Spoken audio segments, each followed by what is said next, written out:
Hey guys, tonight we're stepping into sandals caked with Nile mud 3,000 years before Wi-Fi grids or GPS. You stand on a plateau stripped bare by desert winds, the same ground where architects squinted at stars to blueprint eternity. Those pinpricks above aren't just pretty, they're the original contractors. Screw up their celestial specs, and your tomb becomes a cosmic joke.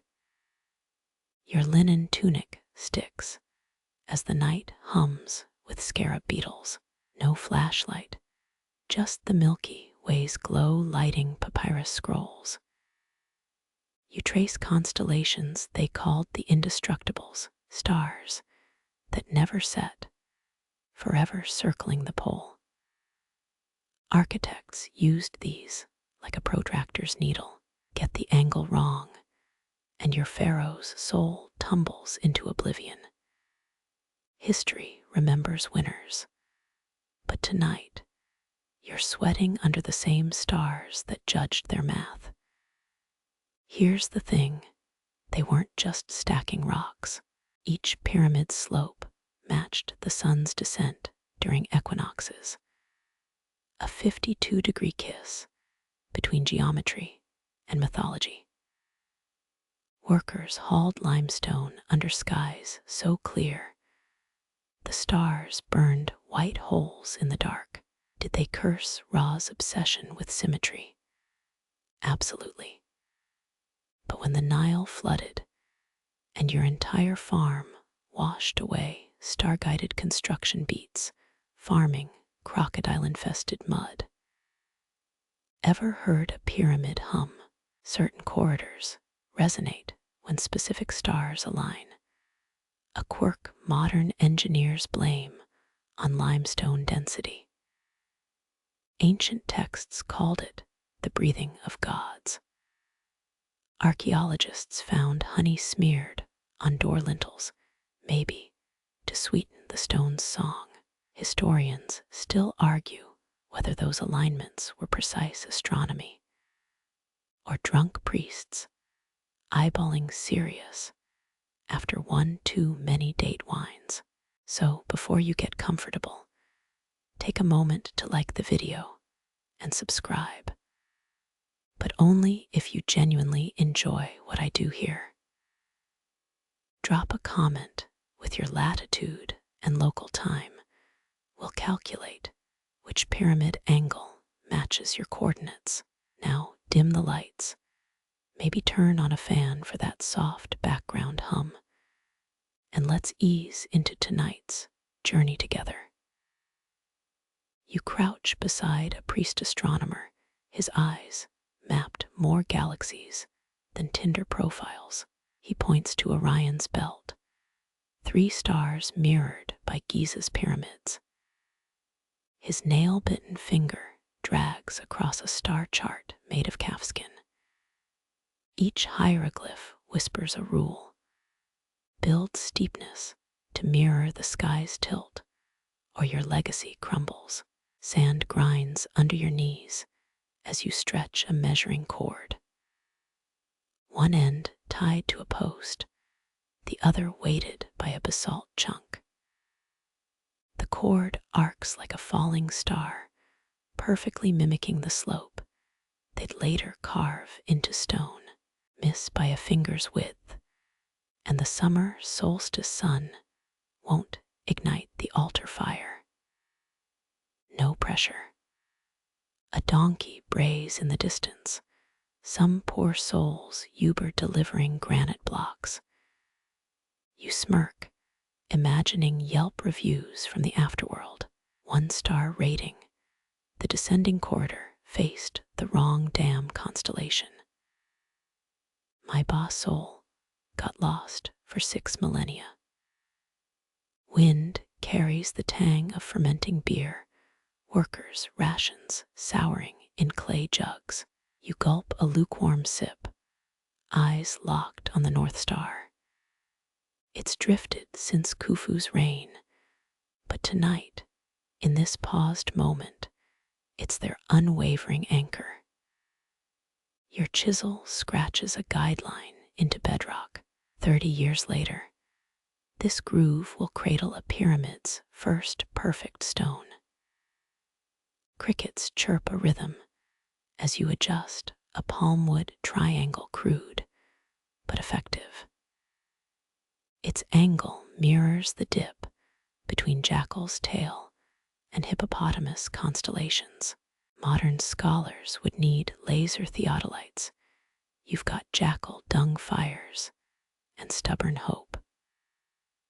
When dawn bleeds across the desert, you'll check your work against the sun's golden plumb line. A sandstorm wiped out last month's markings, God's eraser on a celestial chalkboard. You etch deeper this time, whispering a hymn to Nut. Her star-studded belly arches above, swallowing the sun each dusk. The architect's secret, she's not just decoration, she's the blueprint. Your torch gutters as a shadow creeps across the Sphinx. Dawn's coming. One final check. If the vulture star kisses the horizon before the ore appears, your angles hold. A bead of sweat rolls off your nose, darkening the sand. 3,000 years from now, someone will call this genius. Tonight, it's just another deadline under the gods' cold stare. You wade through Nile mud at dawn, the same reed-choked banks where astronomy became engineering. Early light glints off priests shuffling between stone markers, their linen robes damp from all-night vigils. These aren't mystics mumbling over chicken bones, they're human calculators. Their tools, polished basalt slabs, palm fiber ropes, and the whole damn horizon. Watch them wait for that first sliver of sun. When it cracks the eastern desert, a shout ripples downriver. Workers ankle-deep in silt drop their baskets. Tiered platforms swarm like ant colonies. Ever tried aligning 1,000,000 stones without GPS? Your iPhone's compass would have drowned in sweat before breakfast. Here's their hack, the Merkit. A palm-sized notched stick, part protractor, part divine cheat code. Priest astronomers pair them with plumb lines dangling shark teeth. When Sirius winks above the tool's groove, that's north, or as close as reed boats and crocodile gods could manage. Historians still argue whether they prioritized lunar cycles over solar. Those chiseled star charts stay stubbornly vague. Your sandals sink into a calculation pit, circular trenches, where apprentices mapped celestial angles in wet clay. They'd flood these bowls at night, constellations doubled in moonlit water. Ever doodle math problems in bathwater? These guys turned puddles into planetariums. Now smell that charred honey wafting from sundial plates. Workers slathered fat and beeswax on polished limestone, thick enough to slow shadows on windy days. Bonus perk, midday snack on stale bread scraped clean. The real genius comes at noon, when shadows shrink to knife edges beneath their feet. That's when they'd stretch ropes between obelisks, triangulating angles tighter than a harpist's high C. Pythagoras wouldn't invent triangles for another 2 millennia. But here's the kicker. Their seeked slope measurements still baffle architects. 5.5 palms vertical for every 7 horizontal. Try making that math sexy for modern contractors. Squint at that half-built pyramid slope, its face echoing Ra's descent at equinox. Not a coincidence. When autumn sunlight slices the horizon at 52 degrees, that's their celestial green light to stack another limestone layer. Miss by a finger's width. Some poor foreman's getting buried in the supply tombs. Now duck under a palm fiber, awning your back thankful for shade. This is where they calibrated water clocks against star transits. Stone basins drain through a fistula-sized hole, each lunar hour marked by sinking lotus buds. Cloudy night. Everyone works double shifts tomorrow. You almost miss the stacked clay tablets. Construction invoices cheek to jowl with star logs. Delivery. 300 limestone blocks via barge. Note: Pleiades cluster dimmer this season, delay casing stones until Sirius returns. Priorities right. The punchline. These priest engineers weren't just stargazers. They were contractors arguing with suppliers, divine visions crashing into payroll disputes.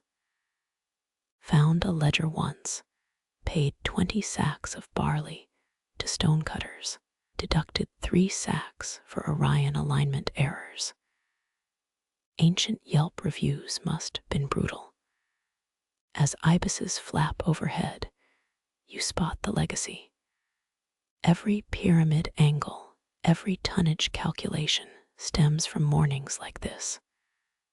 Mud, math, and the nagging fear that eternity's deadline won't budge for cloudy skies. You brush sand from a cubit rod's markings, your thumb catching on glyphs for flood season and star rise.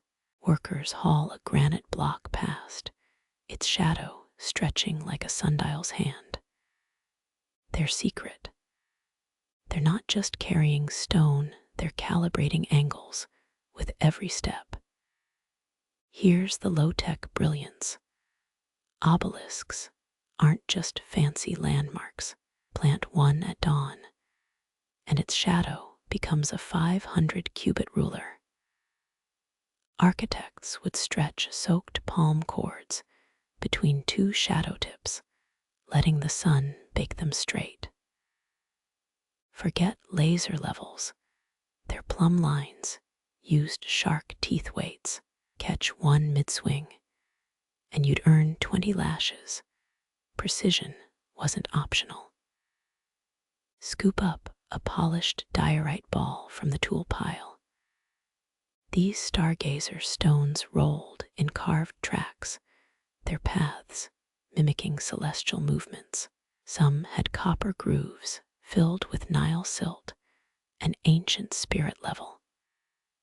Historians found a worker's graffiti once. If the stone sticks, blame Thoth's drunken baboons. Sniff that vinegary tang. Apprentices mix crushed tamarind and sour milk to clean mercury mirrors. Hold one up, stars blink twice in the reflection. These weren't for vanity. Architects aligned duplicate constellations in water basins, catching celestial patterns even on cloudy nights.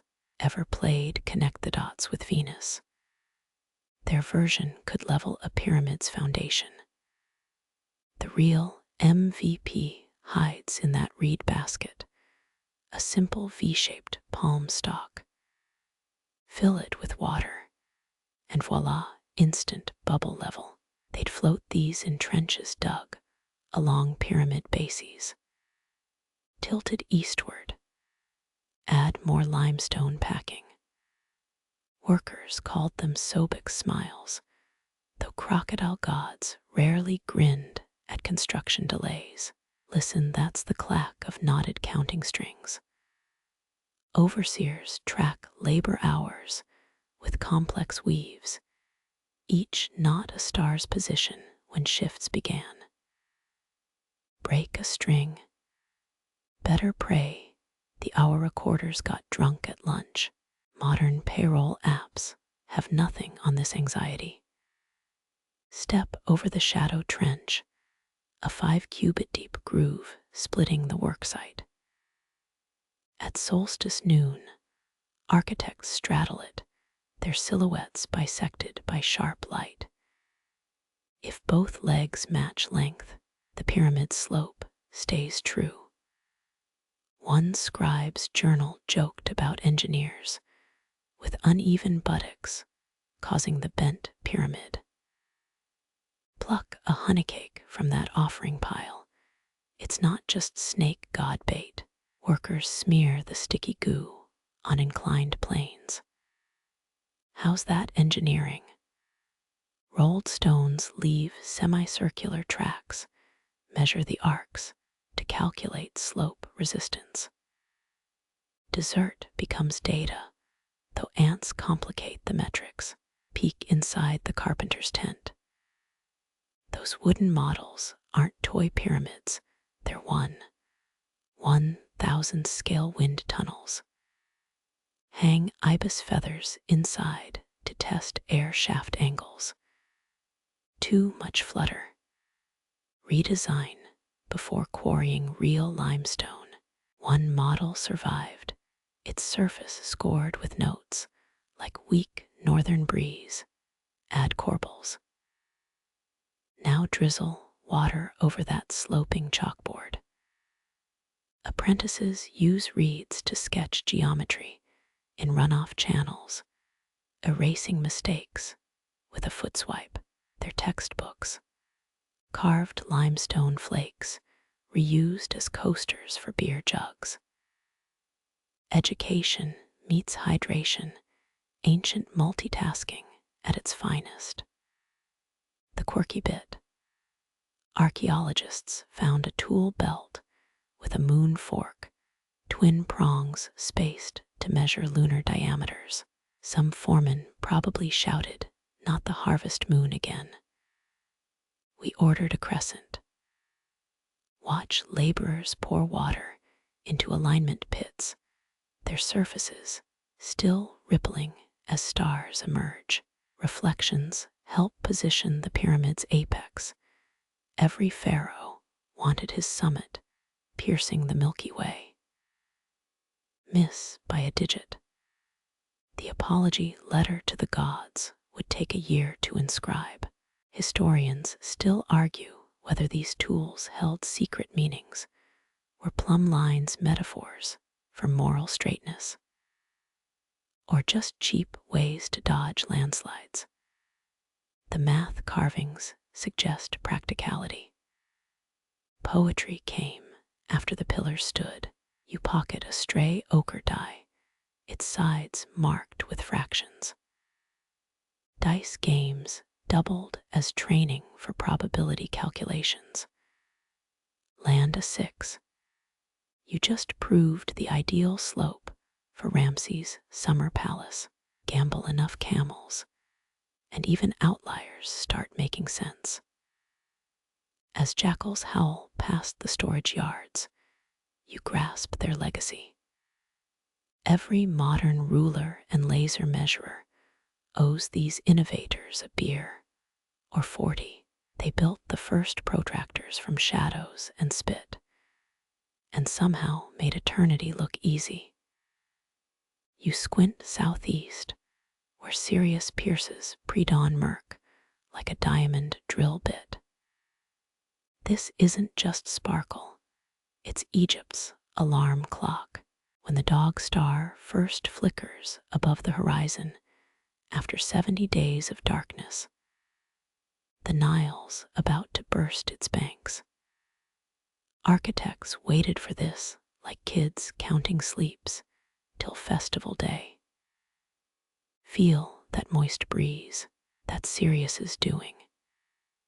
Its July rising syncs with flood season, soil turns to fertile black soup perfect for mud bricks. Clever, right? But here's the flex. They aligned whole pyramid bases to match Sirius's celestial path. Your phone's calendar alert has nothing on this multi-purpose star. Grab that wedge-shaped tool from the priest's stool. Its copper edge mirrors the star's ascension angle, 26 degrees at Giza. Press it into wet clay, bam, instant foundation guideline. Workers called these Sothai's teeth after Sirius's Egyptian name.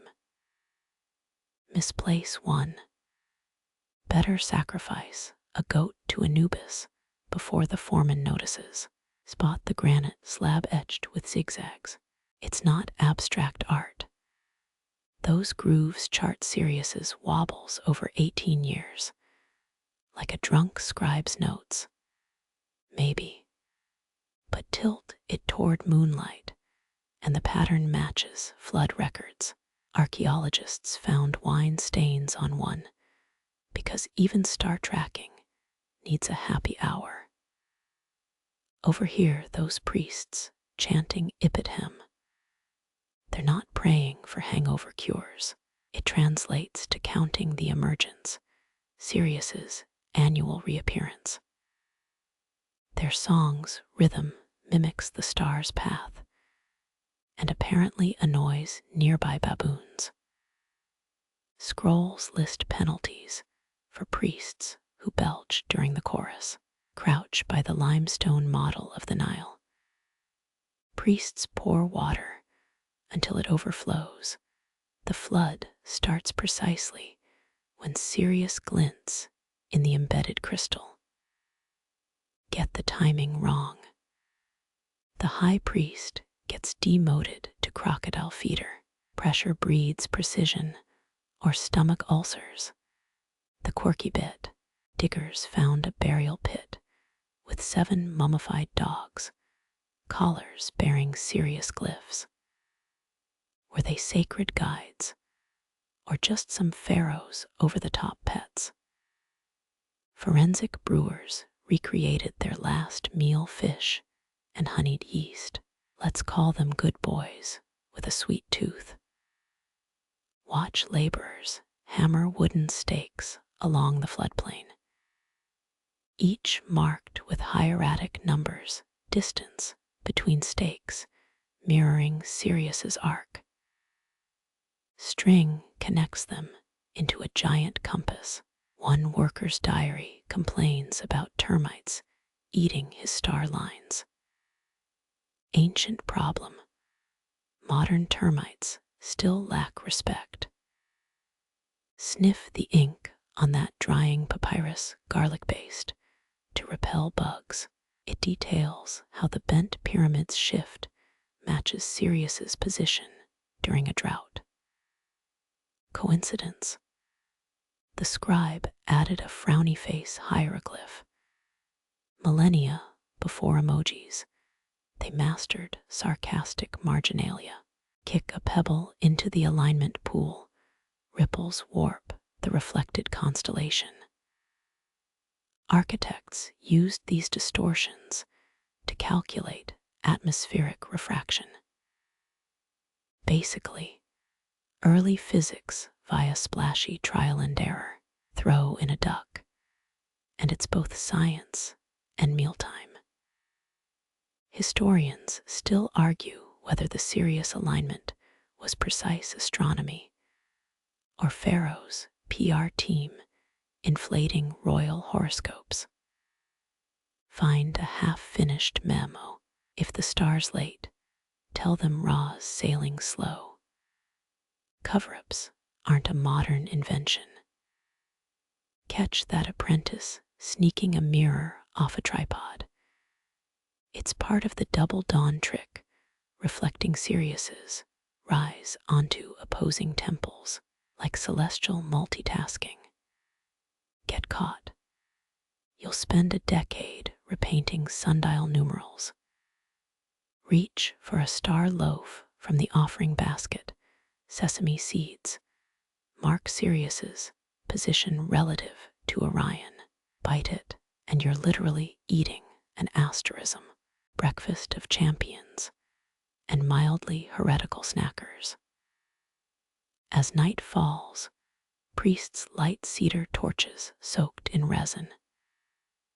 Their smoke trails mimic the Milky Way, Sirius blazing at the center. You half expect a cosmic bark to echo through the dunes. Instead, just a donkey's irritated bray. Some things never change. The grand finale.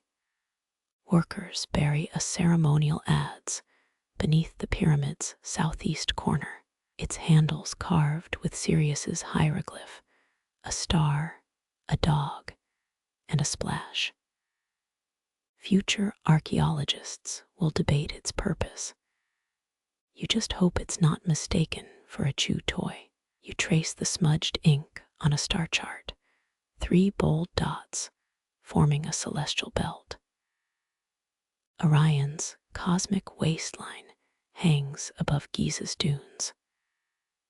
The pyramids' peaks stab toward his glittering trio, Alnitak, Alnilam, Mintaka. Coincidence? Hardly. Death flips the world. They say north dips south in the Jewet's upside-down realm. Builders worked backward, literally, laying ghostly blueprints mirrored from the stars. Feel the grit under your sandals. That's pulverized diorite dust from carving the king's chain. Workers aligned each pyramid's corner to its stellar counterpart using copper cables. Slacken one, and Khufu's monument drifts off course. Find a chipped chisel nearby. Its owner's initials match a graffiti curse. May Ra scorch the rope maker's hands. Harsh reviews, ancient Yelp style. Crouch by a water clock, its drip rate set to Orion's nightly journey. Each plunk marks another degree ascended. Priests chanted hymns mimicking the constellation's pace. Too fast, the song becomes a celestial sprint. Legends claim a pharaoh fired his entire choir for disrespecting the stars' stroll. Talk about high standards. Spot the cracked alabaster bowl, its interiors etched with dotted lines, Orion's belt overlaid on Giza's layout. Archaeologists found 17 buried at Saqqara, star map dinnerware. One contained fossilized figs, because even cosmic rituals need snacks. Scholars whisper they doubled as ancient GPS. Place it under moonlight, and the shadows point home. Fancy tech for avoiding midnight tomb raiding detours. Watch laborers haul limestone blocks stamped with hourglass symbols. Each represents the Oryx, a mythical sand serpent whose body stretches between Orion's stars. Carve it crooked, and the pyramid loses its tether to the afterlife. Foremen inspected stamps like bouncers checking IDs. No cosmic flaws allowed. The quirky bit. Dig teams uncovered painted donkey bones near Menkaura's pyramid, marked with Orion's hieroglyph. Were they oracle tools, or just gaming pieces for stellar senate? Crack one open, and there's mercury inside. Either way, ancient hazard pay for hazardous hobbies. Grab a torch. Its flame reveals hidden marks on the burial chamber's ceiling. Scorch patterns form Orion's silhouette. Intentional or pyromaniac accident. Workers likely used fire to activate the Starlink during sealing rituals. Insurance against cosmic Wi-Fi dropouts. Overhear two architects arguing about the belt's tilt. The southernmost pyramid sits slightly askew. Menkaura's monument drifts west. Scrolls blame a corroded plumb line, or perhaps a rough night with palm wine. Hieratic marginalia jokes. When stars zig, pharaohs sag. Millennia before dad humor, same energy. Kick a stray granite cube. Its sides bear chipped notches, each tracking Orion's shift over a decade. Stack 10, and they graph the constellations crawl across epochs. Stonemasons called these gods' teeth, though dentists would panic at the geometry. Historians still argue whether the alignment was spiritual symbolism or showy one-upmanship between royal brothers. Found a memo. If Khafre's pyramid outshines mine, add more gold to the apex. Sibling rivalry scales, immortalized in limestone. Sniff the acacia resin smoking in a brazier. Priests claimed its scent opened portals to Orion's realm. Inhale deeply, cough uncontrollably. Turns out, ancient air fresheners packed a lung punch. At least the ghosts stayed away, or were too polite to mention the stench. Pluck a reed pen from a scribe's toolkit. Its tip splits into 3 tines, each aligned to a belt star. Dip it in ochre, and you're drafting constellations in blood-red ink. Papyrus fragments show aborted attempts, Orion looking more like a wobbly giraffe. Practice makes passable. Eventually, spot the ragged hole in the causeway wall. Thieves tunneled through, only to find a ceremonial sarcophagus filled with meteorite chunks. Each pitted stone bore Orion's name in silver hieroglyphs. Cosmic clutter or pharaonic treasure. Robbers left them, too heavy, too weird. Their loss becomes some intern's career-making discovery. As night deepens, the Sphinx's gaze locks onto Orion's left foot. Architects chiseled its paws to frame the rising constellation. Stargazers here once charted the hour of alignment when celestial and earthly belts kissed. You check your non-existent Rolex. Sirius winks, fashionably late as ever. The grand finale. Workers seal the Queen's chamber with a door jamb marked south becomes north. Beyond it, nothing but polished black basalt.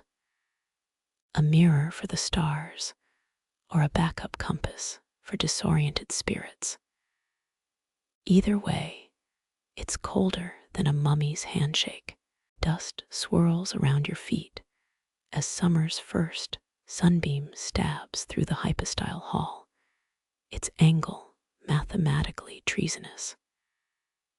You're standing where pharaohs once baked their architects, having weaponized sunlight. That slab ahead, no ordinary limestone polished to mirror brightness. It's solstice gold. At high noon today, and only today, the beam hits its center, igniting carved lotus petals. Miss this window. Wait a year or risk royal execution. Crouch to touch the groove, scoring the floor. A sun-tracking channel for ceremonial barges. Priests hauled goldenrod statues along this path, mimicking daylight's arc. A papyrus payroll nearby lists payments in honey cakes, celestial overtime for perfect alignments. Careful, that dark stain might be millennia old date wine. Some workdays ended messily. Notice the drill holes overhead. They're not builder errors. Each pinpoints a solstice star. Priests plugged them with luminescent calcite during rituals. Pull one out, and starlight drips like syrup. Scientists found traces of lunar mortar in the shafts, crushed moonstone mixed with Nile clay, night shift concrete, basically. Over there, a cracked sundial shaped like a scarab. Its shadow needle still works if you twist it 30 degrees east. Restoration teams found 7 beneath Karnak's flagstones, all set to different seasons. Historians still argue whether they're ritual calendars or ancient mood rings tracking Ra's temper. The heat's rising time to duck into the cooling corridor. Its walls lean inward, just enough to funnel north winds downward. Carvings show goddess Tefnut spitting Arctic gales from lioness jaws. Reality. Workers hung reed mats soaked in peppermint water. Early AC with a side of mystical branding. Reach for the alcove's obsidian rod. It's ice cold despite the sauna outside. Engineers embedded meteorite iron in the walls, conducting subterranean chill. One priest's diary whined about frostbite during winter alignments. Maybe don't pet the ancient heat sinks. Spot the tilted altar.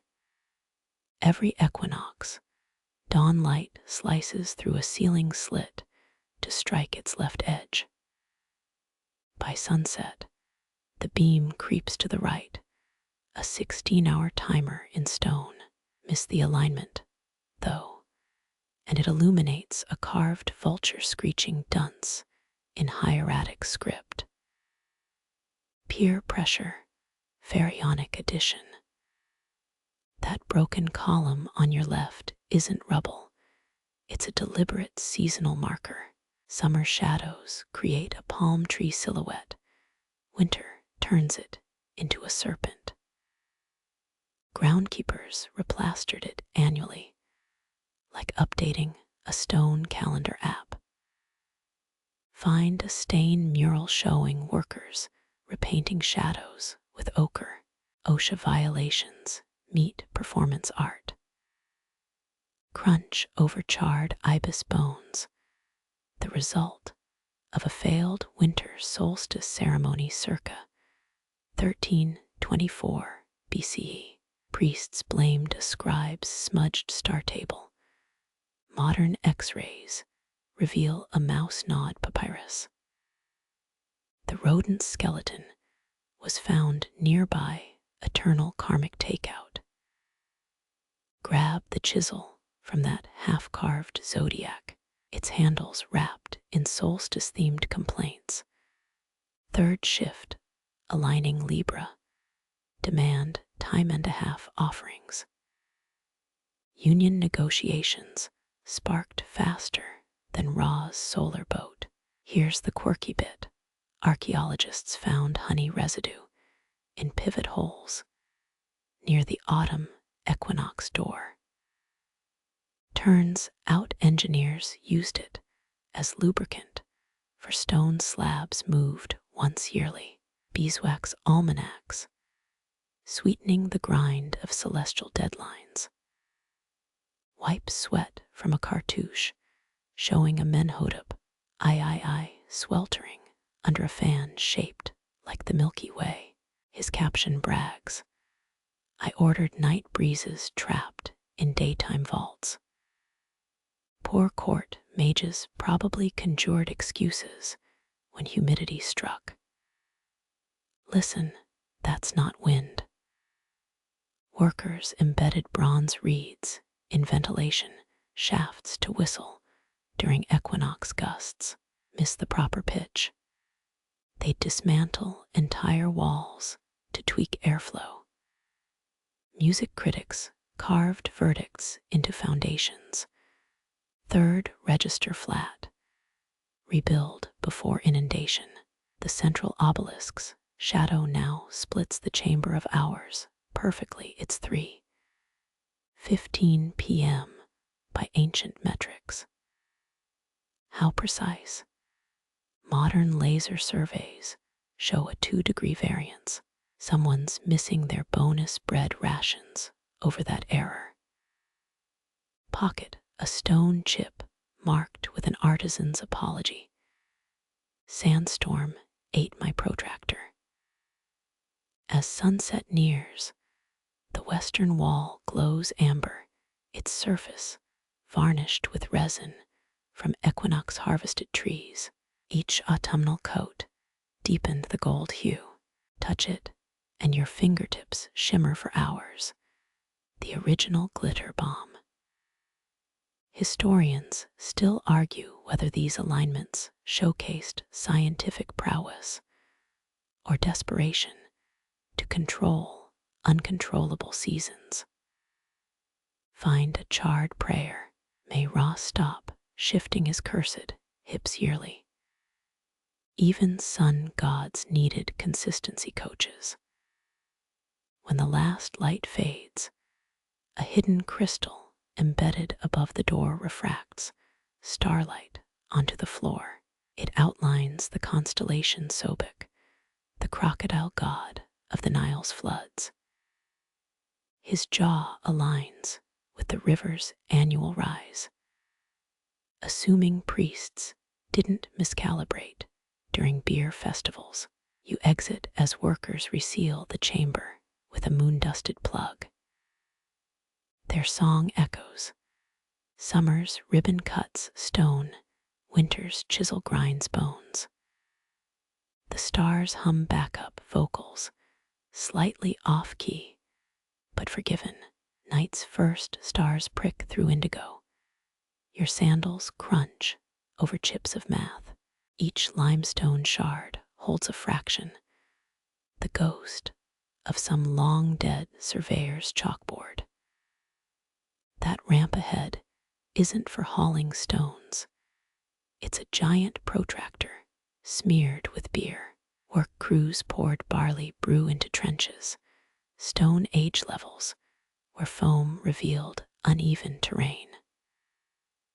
Early Egyptian happy hour tools floated better when workers got a buzz.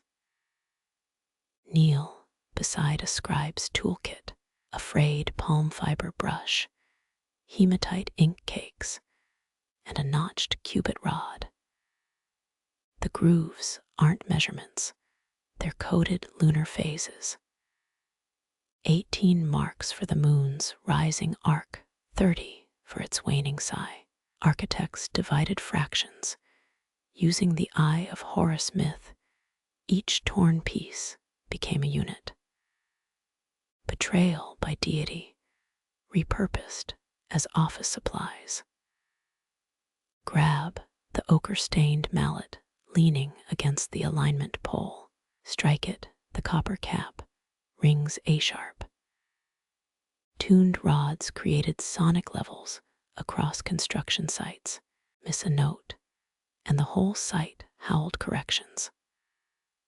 Archaeologists found tuning pegs buried with engineers, proof you can't escape your day job, even in death. Step over the eternity cord, a stretched bull, tendon marked with star intervals. Soak it in water, and it shrinks to perfect tension. Workers sang rainfall hymns while stretching it, hydroengineering set to a beat. The foreman's whip cracked on quarter tones. Rhythm mattered as much as right angles. There, the infamous 52-degree template. Carved from meteoritic iron, it guided every pyramid slope. Why that angle? It matches Ra's midwinter descent, plus pours sand off slopes during storms. perfection edged with pragmatism, death, and taxes, but sunnier. Modern engineers reconstructed it, then accidentally collapsed, a Vegas mini-golf volcano. Replicas lack ceremonial intent. Peer into the surveyor's well. Its water mirrors the Big Dipper. Priests floated lotus stems to mark star positions. Aquatic astronomy for the desert-bound. Knock a silt tablet into the water. It shows Orion's belt, distorted by ripples. Adjust your alignment by squinting, ancient approximation with a side of vertigo. The wall graffitis all math jokes. A crouching scribe scrawling Pyra squared beside crude sun cartoons. Another shows a pyramid impaling a tax collector, subtle commentary on infrastructure budgets. The quarry's break room had gripes before coffee existed. Dig your thumb into a cartouche labeled Errors of Year 12. It documents a foundation shifted by hippo-induced seismic activity. Bureaucracy meets zoological chaos. Compensation chisels list payments in 10 jugs of wine per cubit of disappointment. Wipe dust from a diagonal groove in the floor. It's not wear and tear. Architects slid star charts here under full moons. Lunar backlighting for all-night drafting sessions. Burn marks suggest someone tried reading by flaming papyrus. OSHA's predecessor was underwhelmed. Spot the cubit rod chewed by termites. Priests declared it divinely shortened. Raised taxes to fund a pest-free sacred standard. Inspectors later found the termite queen mummified in a shrine. Holy infestations get VIP treatment. The quirky bit workers buried astronomy biscuits at key sites. Stamped with constellation patterns, these dense loaves absorbed groundwater, swelling to signal unstable bedrock, edible geology with a side of sacramental crumbs. One architect will demanded his digestive problems be sealed in honey for future study. Over there, a cracked tablet of labor shifts. It schedules star-whispering hours for Saturn's visibility. Double pay during meteor showers. Strike orders appear beside notes like Pleiades fogged out.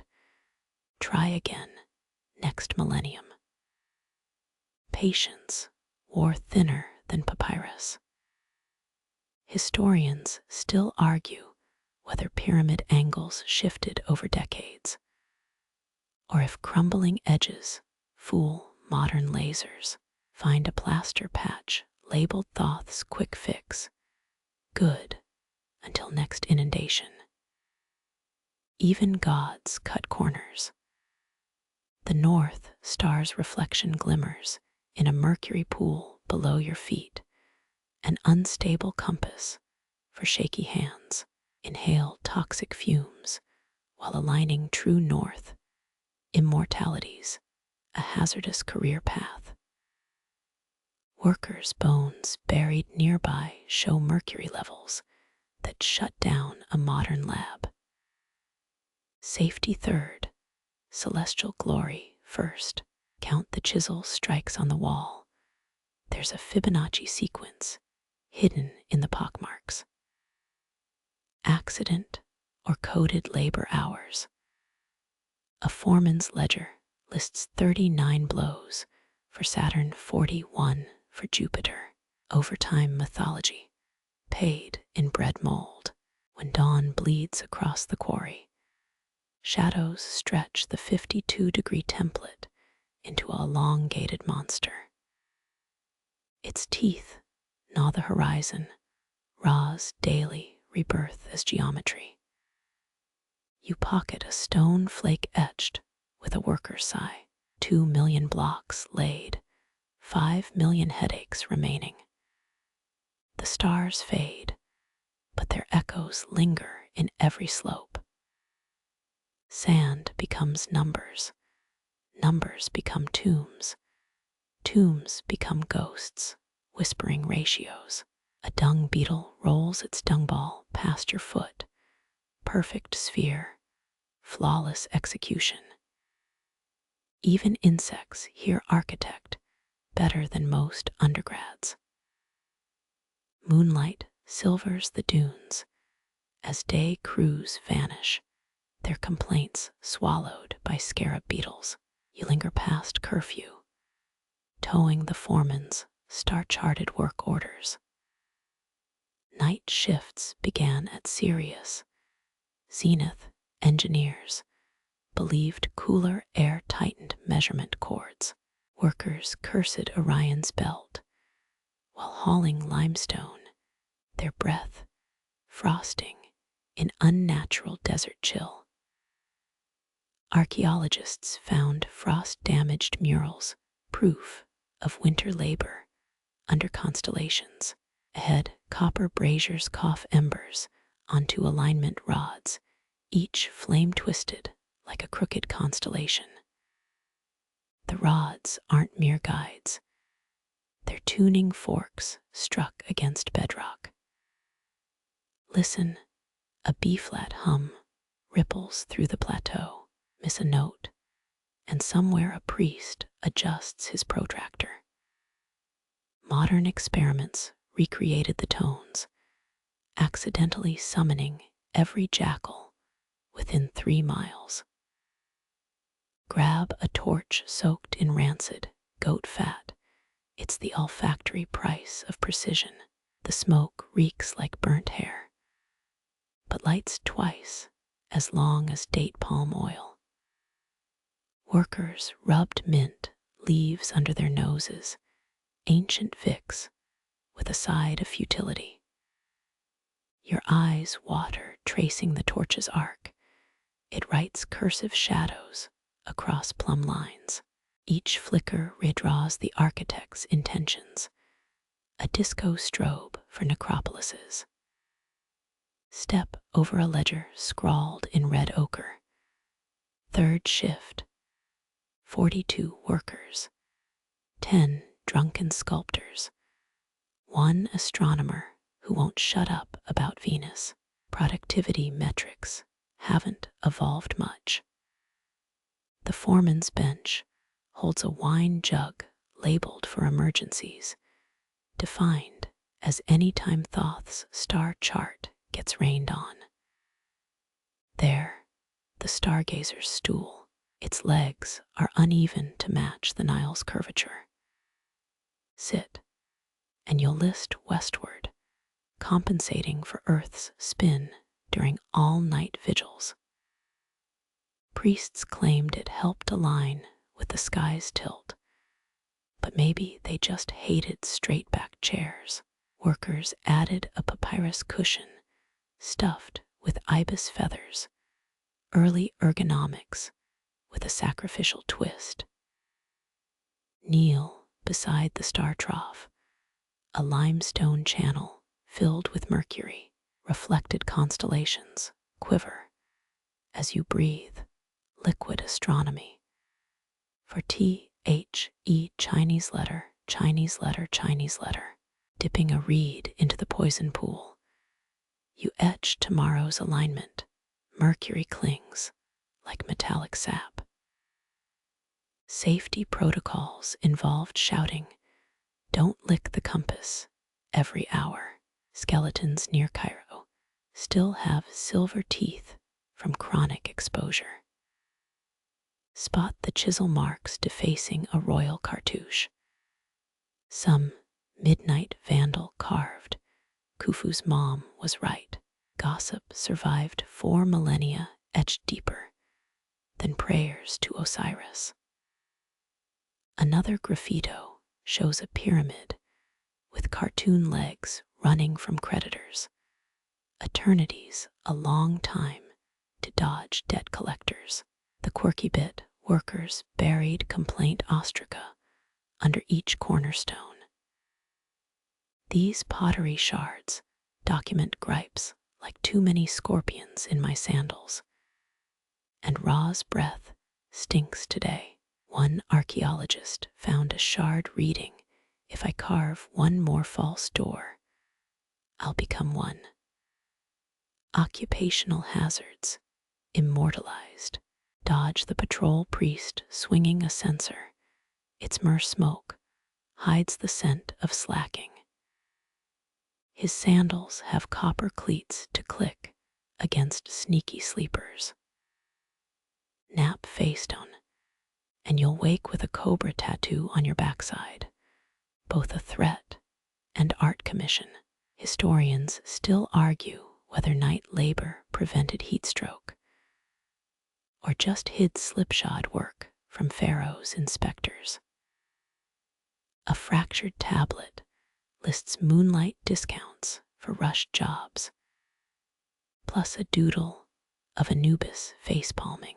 Grip the chisel tied to your wrist, its handles notched with 19 grooves.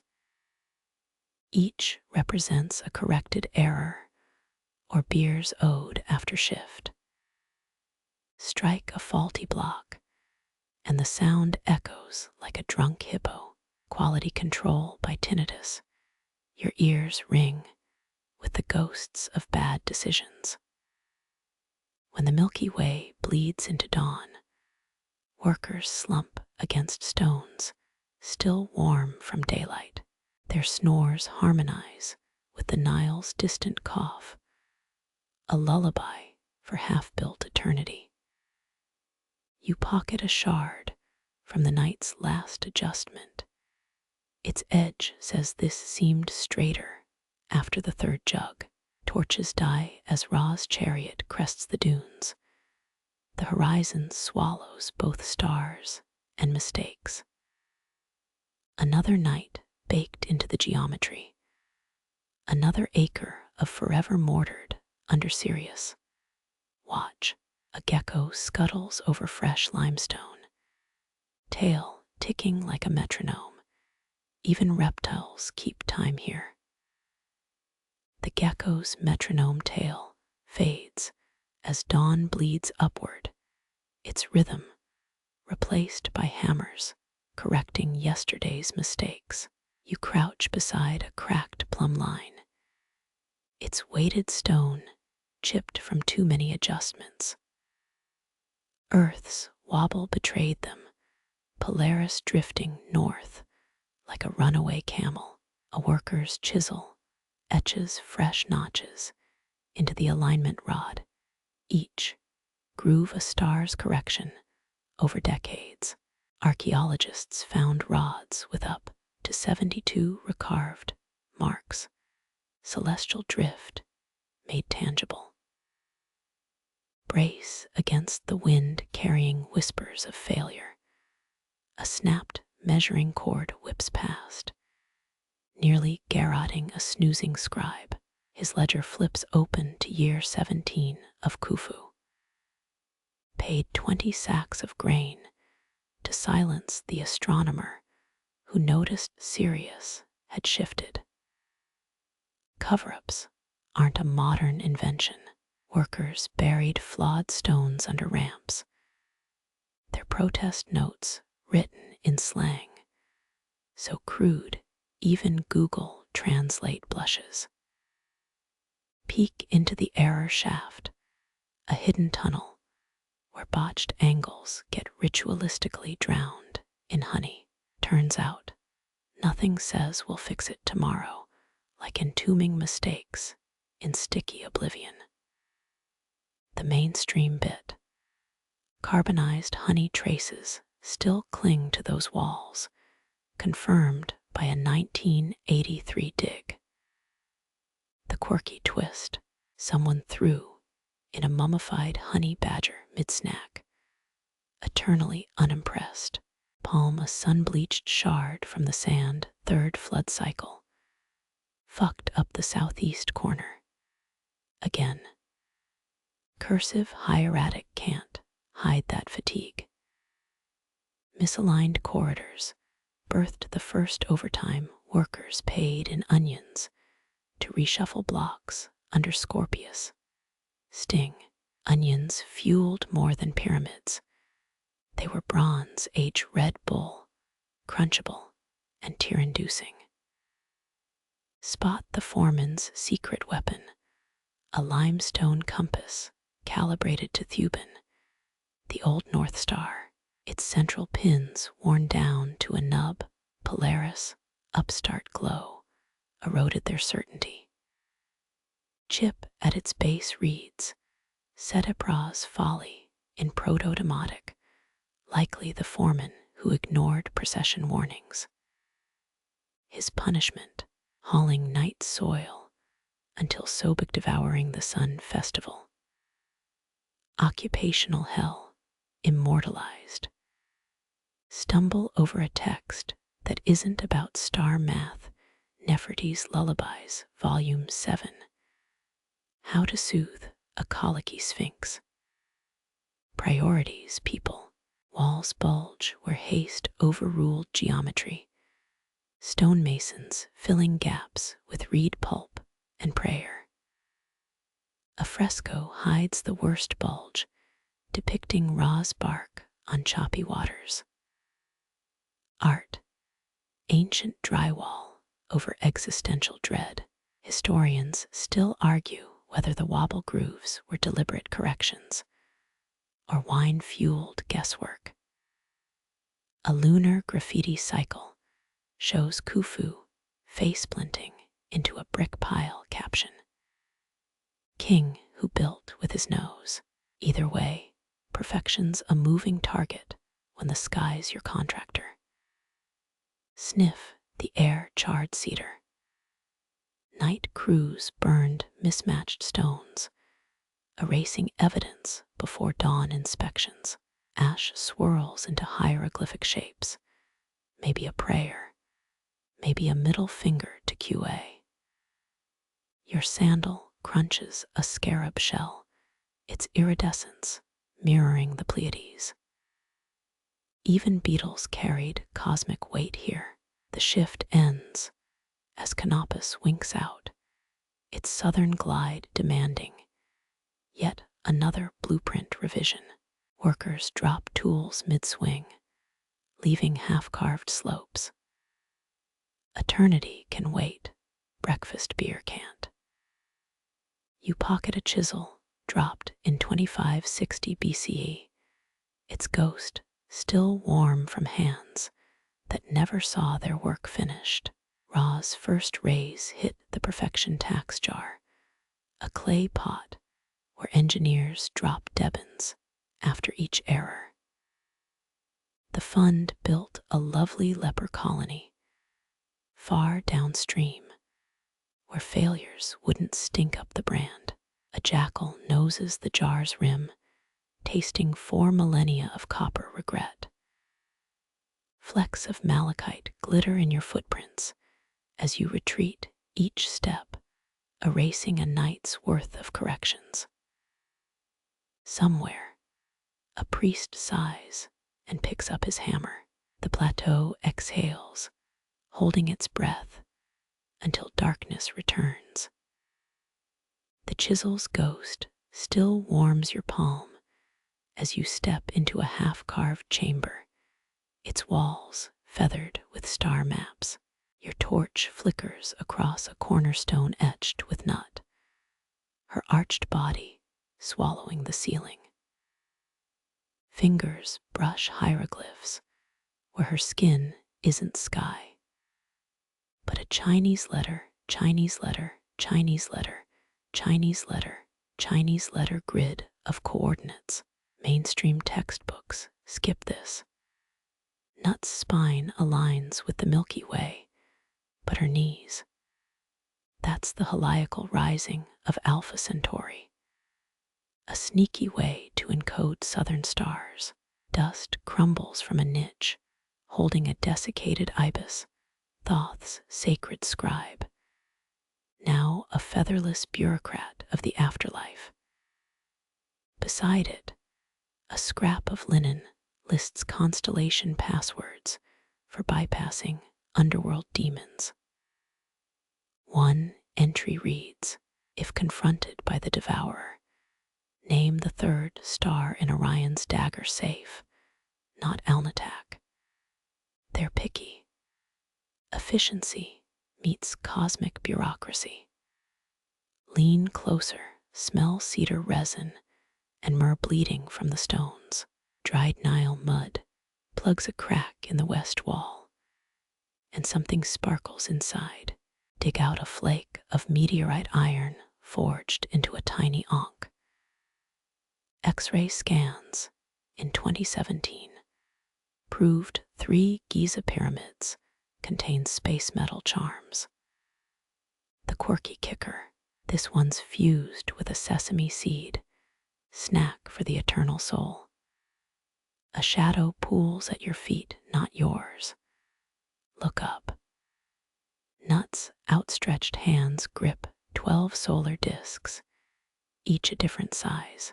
The smallest has a chipped edge and a crudely drawn duck. Carbon dating says 2450 BCE, the duck. Probably a Menemhat III's daughter practicing her art. Even immortality has doodles. Snort at a misspelled prayer, please nut. Donut, drop the skite night. Generations of workers left these graffiti pleas. Archaeologists found 17 variations, including one threatening to unionize if Nut kept shaking the damn stars. Turns out, labor disputes transcend epochs. Your heel grinds against a mosaic of Sobek, crocodile god jaws clamped around the pole star. Beneath him, a recipe: honey, natron, and crushed scarab for aligning Shabbat stones. No Egyptologists decoded Shabbat here, but the math matches angles at Nabtaplaya's older site. Coincidence? A fringe theorist's YouTube channel says aliens his proofs, a meme with a crying minion. Trace a fissure in the floor. It follows the exact path of Sirius in 2600 BCE. Below, hollow space hums. Tap it, the thunk suggests a chamber sealed with 1,000,000 beetle wings. Mainstream academia calls it a ceremonial void. The workman's term, Khufu's secret snack stash. Priorities: spot a star chart carved upside down, no accident. Death flips the cosmos, remember. Northern shafts become southern gates. A faded red line connects Orion to a pyramidian capstone, now headless. Someone pried it loose. The dowel marks suggest Roman tools. Did Hadrian's tourists swipe it as a paperweight? History's first souvenir hawkers. Pry up a loose tile beneath it. A child's ivory rattle shaped like Ursa Major. Shake it. A dried pea still rattles inside. CT scans show 42 others like it, all in builders' tombs, grief etched in playthings. Parents hoped the stars would babysit their lost ones. A draft swirls through the chamber, carrying the scent of yeast. Follow it to a narrow shaft packed with beer jars, and a limestone menu listing offerings for the pyramid's star soul: barley beer, honey cakes, and wait 20 grilled mice, talon. Lobster of the Bronze Age, apparently. Wipe soot from a mural showing Pharaoh's soul surfing the Milky Way on a palm frond. His sandals are labeled made in Punt, ancient product placement. Historians still argue whether these myths guided architects or were added later to scare off tomb raiders. Either way, OSHA would hate the lack of cosmic life jackets. Spot a mason's mark glowing under UV, a smeared handprint in menstrual blood. Papers in Nature dismiss it as ochre, but midwives, papyri describe moon cycle rituals for stabilizing foundations. Bonus quirk: the print's owner snuck in a tiny doodle, a sphinx rolling its eyes. Your torch dies as you exit. Starlight pours through an air shaft, painting Thuban's faint glow on the wall. It's out of alignment by 3 fingers, just like the quarry foreman's journal predicted. Blink, the light shifts.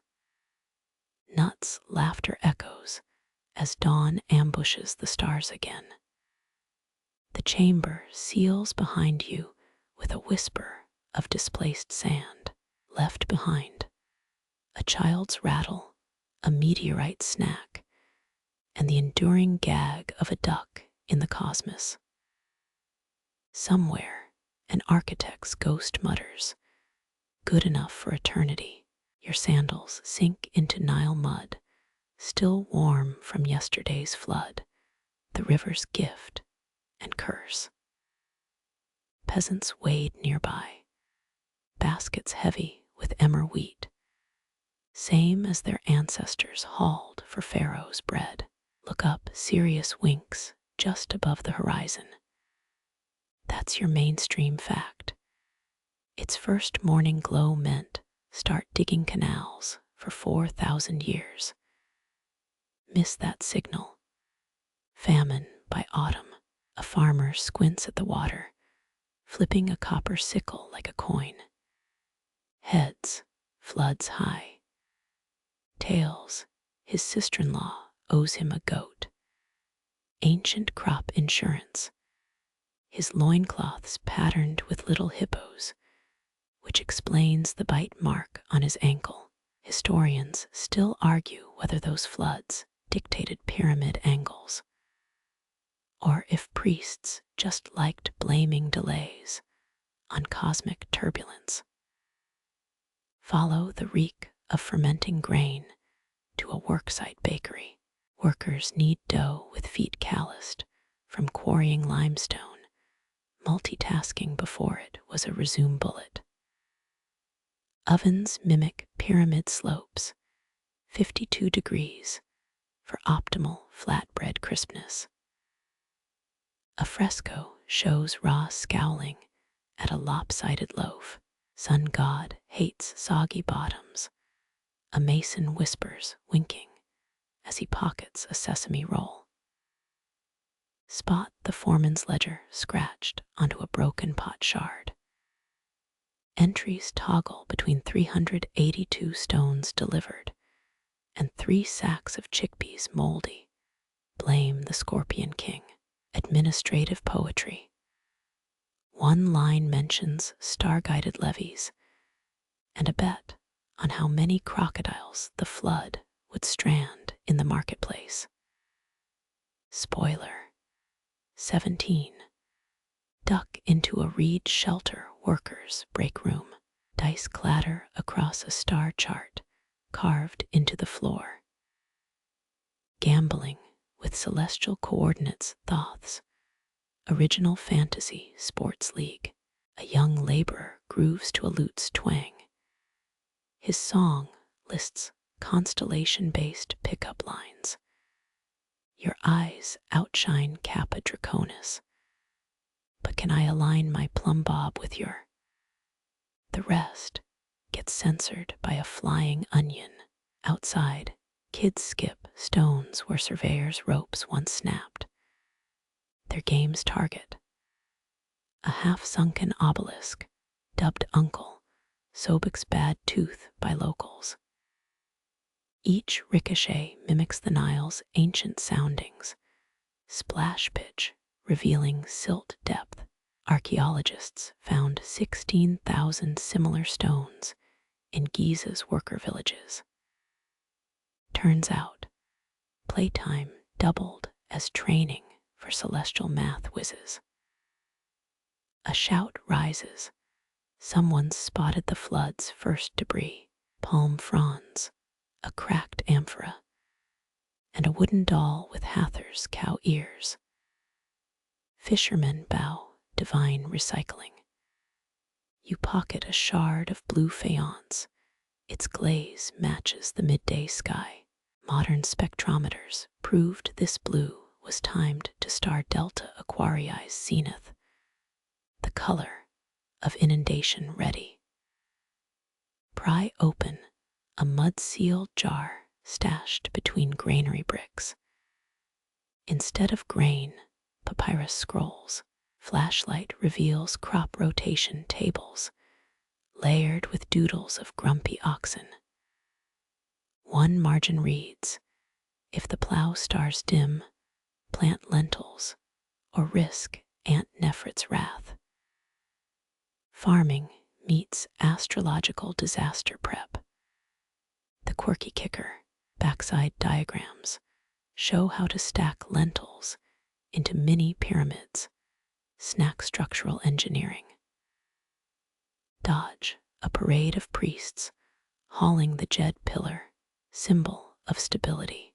Their chants mention Saturn's retrograde, but their sandals squelch with every step. One slips, face planting into offering bread. His colleague snickers. Anubis demands a soggy sacrifice. Even cosmic rituals have slapstick hours. Climb a levee, where the flood's first wave licks your toes. Barges bob loaded with limestone, garlic, and a caged baboon named Seneb's bad idea. Stonemasons wave from shore, their chisels carving lunch prayers into abandoned grinding stones. Ra grant us strength and less weevils in the barley. Belly laughs echo the original Yelp review. Spot a stela buried to its neck in mud. Scrape off algae its attacks record. Year 17 of Peppy II, 12 measures of wheat, 3 honey cakes, and 1 literate chicken, paid as celestial scribe. Bureaucratic tax evasion, poultry edition. Scholars found 83 similar fowl-related entries, though whether chickens could actually read star charts remains an open poultry debate. Night falls, farmers ignite bone-dry reeds into torches. Flames outline the Great Pyramid silhouette, now a pitch-black triangle against star-speckled sky. Its shadow stretches across the floodplain, a giant sundial counting down to planting season. Workers sing as they march home, a hymn about the canal digger's blues, with surprisingly catchy clapping rhythms. Your sandal snags on a submerged basket. Haul up, it's packed with weathered knuckle bones, each carved with a star's hieratic glyph. Gaming dice or surveyor's tools. Flip 1. Epsilon Orionis glints under moonlight. Toss it back. Let the Nile decide. The water gulps it greedily, same as it swallowed a million offerings. Dawn stains the east pink. A child runs by, trailing a kite shaped like Sa, Orion's Egyptian twin. It nosedives into a pomegranate tree, dangling there like a celestial piñata. Looters stole the original kite papyri from a Saqqara tomb. Their eBay listing said vintage UFO art. The flood's first tendrils snake into barley fields, silver under Sirius, glare. Somewhere beneath that silt, a stonemason's bronze chisel lies forgotten, its edge still sharp enough to slice through time. And maybe the last joke, under your heel, a clay shard reads property of Namark's daughter. Stop stepping here. Eternities dotted with sticky notes. Your torch gutters against the northern wind, its smoke curling like a scribe's lost thought. Ahead, a half-built pyramid's steps blur under moonlight. They're smoothing those edges. Workers haul limestone up earthen ramps, those sticky note trails you mistook for river mud earlier. Mainstream fact: these slopes started as staircases to the stars, Djosir's step pyramid, before evolving into the slick geometry of Giza. Upgrade from ladders to celestial slides. A foreman barks orders his voice hoarse from explaining why smooth sides matter. Ra's rays ride flat surfaces better, he insists, miming sunlight skidding off his palm. Someone mutters about architects having sunstroke, but you see it, dawn light already licks the eastern face, a golden zipper unzipping the horizon. Tread carefully around basket crews, dumping gypsum paste. The stuff reeks like overcooked eggs, but it's cheaper than explaining erosion to Pharaoh.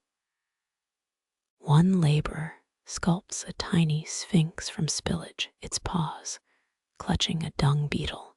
For good luck, he grins. Later archaeologists will find 300 such trinkets in the workers' latrines, ancient Yelp reviews for management.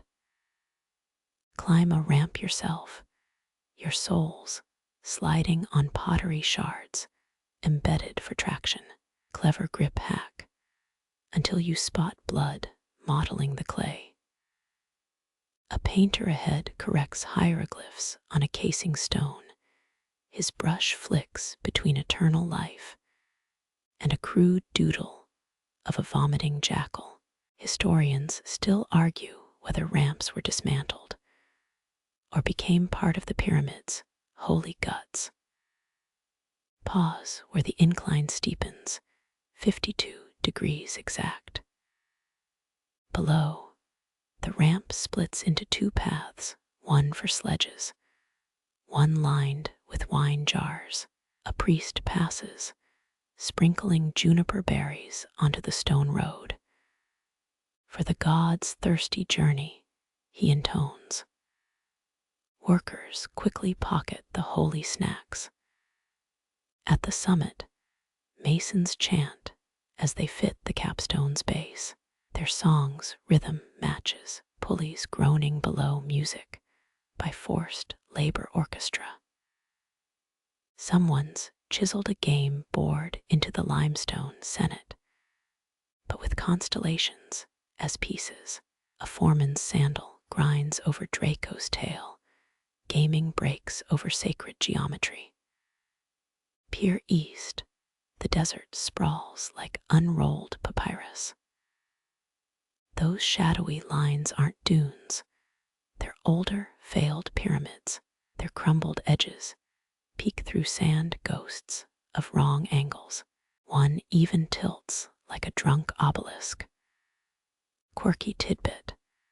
Builders recycled its stones into a roller skating rink for priestesses. Kidding, maybe.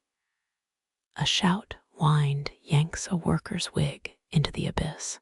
It cartwheels down, snagging on a stonemason's lunch net. Laughter erupts. Practical wigs, impractical headwear choices. Dust off your palms, gypsum grit sticks like celestial dandruff. Nearby, a child stacks mud bricks into a model pyramid, only to lob a rock at it. Testin for showers, he explains. Nile flood humor. His designs better than some early blueprints. Archaeologists found 3rd Dynasty scrolls labeled draft 42 maybe in hieratic. Dawn's first blade slices the horizon. Light floods the ramp, transforming it into a glowing avenue. Priests materialize, marching upward with the sunrise at their backs. Their shadows stretch ahead, 10 men tall and merging with the capstone's shadow. For a breath, they're giants building a mountain. Then the light shifts, back to mortals with sore knees. Descend past a crew napping in a chiseled alcove. One snores into a wood mallet. His dream mumbles mention gilded toilet seats for Khufu. Debris litters their corner. Date pits, a clay flute, a limestone fragment carved with "Is that a self-portrait?" Nose too big, but the smile's spot on.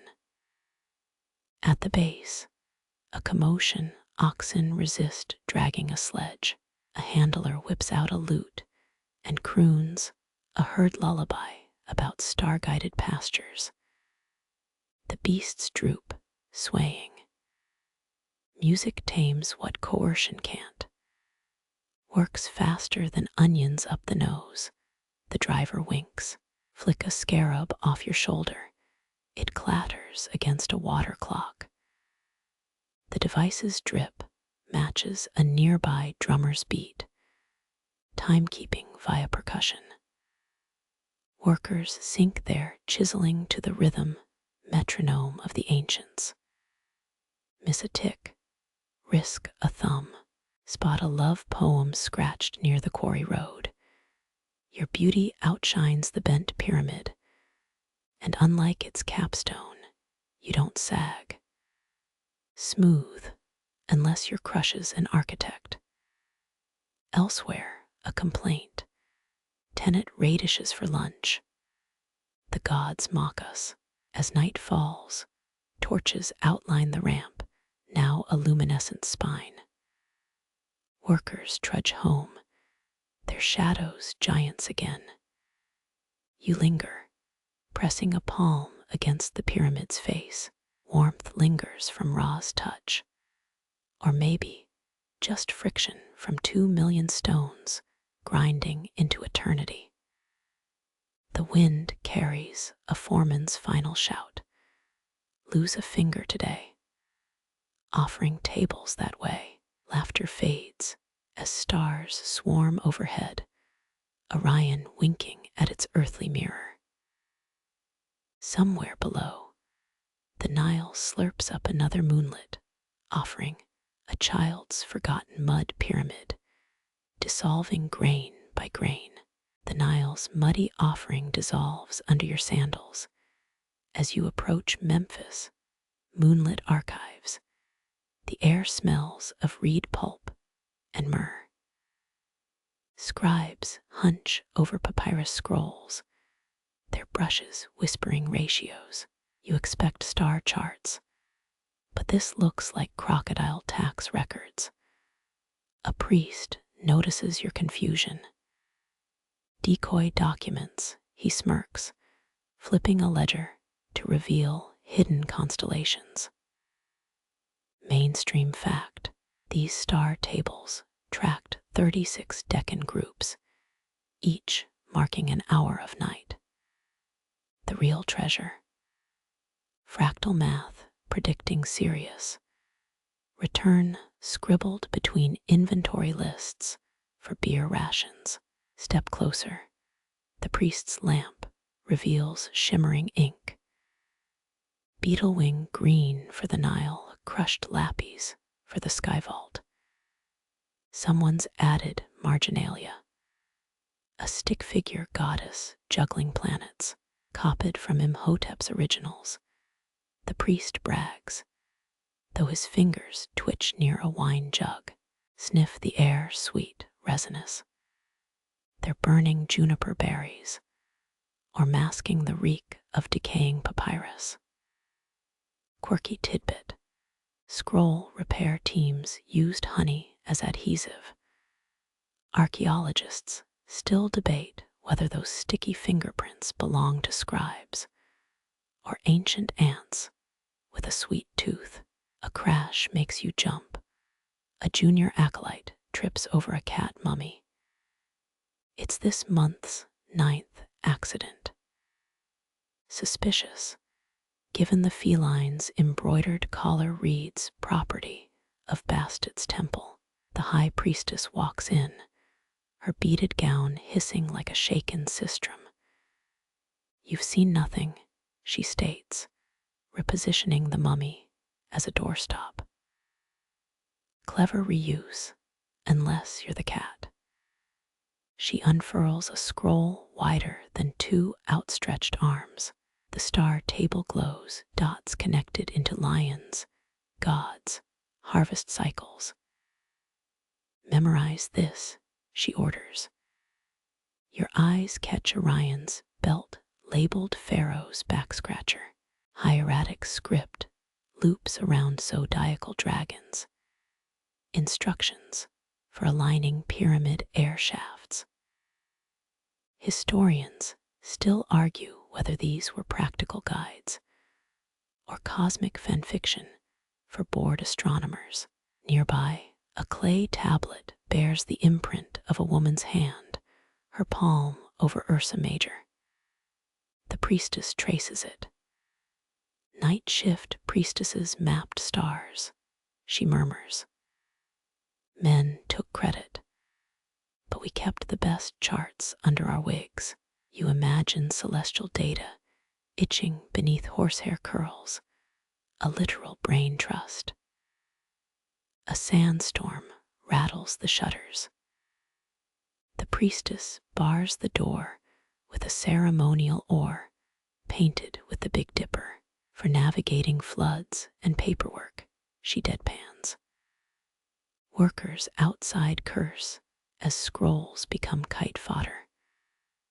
One papyrus slaps a guard's face, its zodiac bull glaring upside down. In the chaos, you spot a half-charred scroll in a brazier. Rescue it. The surviving fragment shows a pyramid side angle matching Vega's rising. Calculations crowd the margins, plus a doodle of a crying scribe. Third dynasty humor, the priestess sighs. They joked about fractions, but their math held. Night deepens. The priest offers a stargazing tonic minty with a licorice aftertaste. Your vision sharpens or blurs. Constellations swim into double exposure for seeing beyond the visible, he whispers. Vulture-shaped, stars molt feathers. Historians would kill for this brew if it weren't 90% palm wine. Dawn seeps through cracked plaster. The star tables fade like departing spirits. Priests roll scrolls into leather cases, their chants sinking with the Nile's yawn. You pocket a fallen reed pen, its tip still stained with comet red ink. Outside, wind erases your footprints, and a farmer plows the riverbank, unaware his furrows mirror Draco's tail. Last glimpse. The priestess tucks a tiny pyramid into her sash, carved from meteorite iron. For luck, she winks, or maybe a paperweight. Either way, it'll outlast us all. The priestess, meteorite pyramid winks once before vanishing into her sash. You blink, and dawn's first blade slices the horizon. Workers swarm Khufu's pyramid like ants on a skull, chanting as they haul the capstone's gold leaf skin. It's thinner than a pharaoh's patience, Every sunrise sands the gilding thinner. Mainstream fact: the eastern edge aligns perfectly with equinox sunrises, an engineering flex still studied. You squint, is that gleam from polished limestone, or Ra himself catching fire? A foreman barks orders, his crew strings ropes through iron loops, left by the third shift's drunk cupbearer, supposedly. They hoist the capstone with pulleys made from giraffe sinews. It sways 90 stories up, and your stomach lurches. Someone's humming a funeral dirge. Cheerful. The high priest arrives in a chariot designed to look like a solar barge. Realism points 0. His ostrich plume crown keeps smacking the driver. Testing alignment, he announces, unveiling a polished obsidian slab. The crowd oohs at the sun's reflection slithering up the pyramid. If the beam hits the capstone's center, the king's soul boards Ra's boat. Miss by a finger width. Eternal boarding pass denied. Quirky tidbit: mortar between stones contained honey, and quartz, dust, a preservative, or snack for resurrection bees. You dab some on your wrist, sticky, with a weird floral tang. The priest glares, turns out it's sacred. Oops, a shadow creeps wrong, the capstone tilts. Workers panic. The priest whips out a backup tool, a dwarf with a mirror.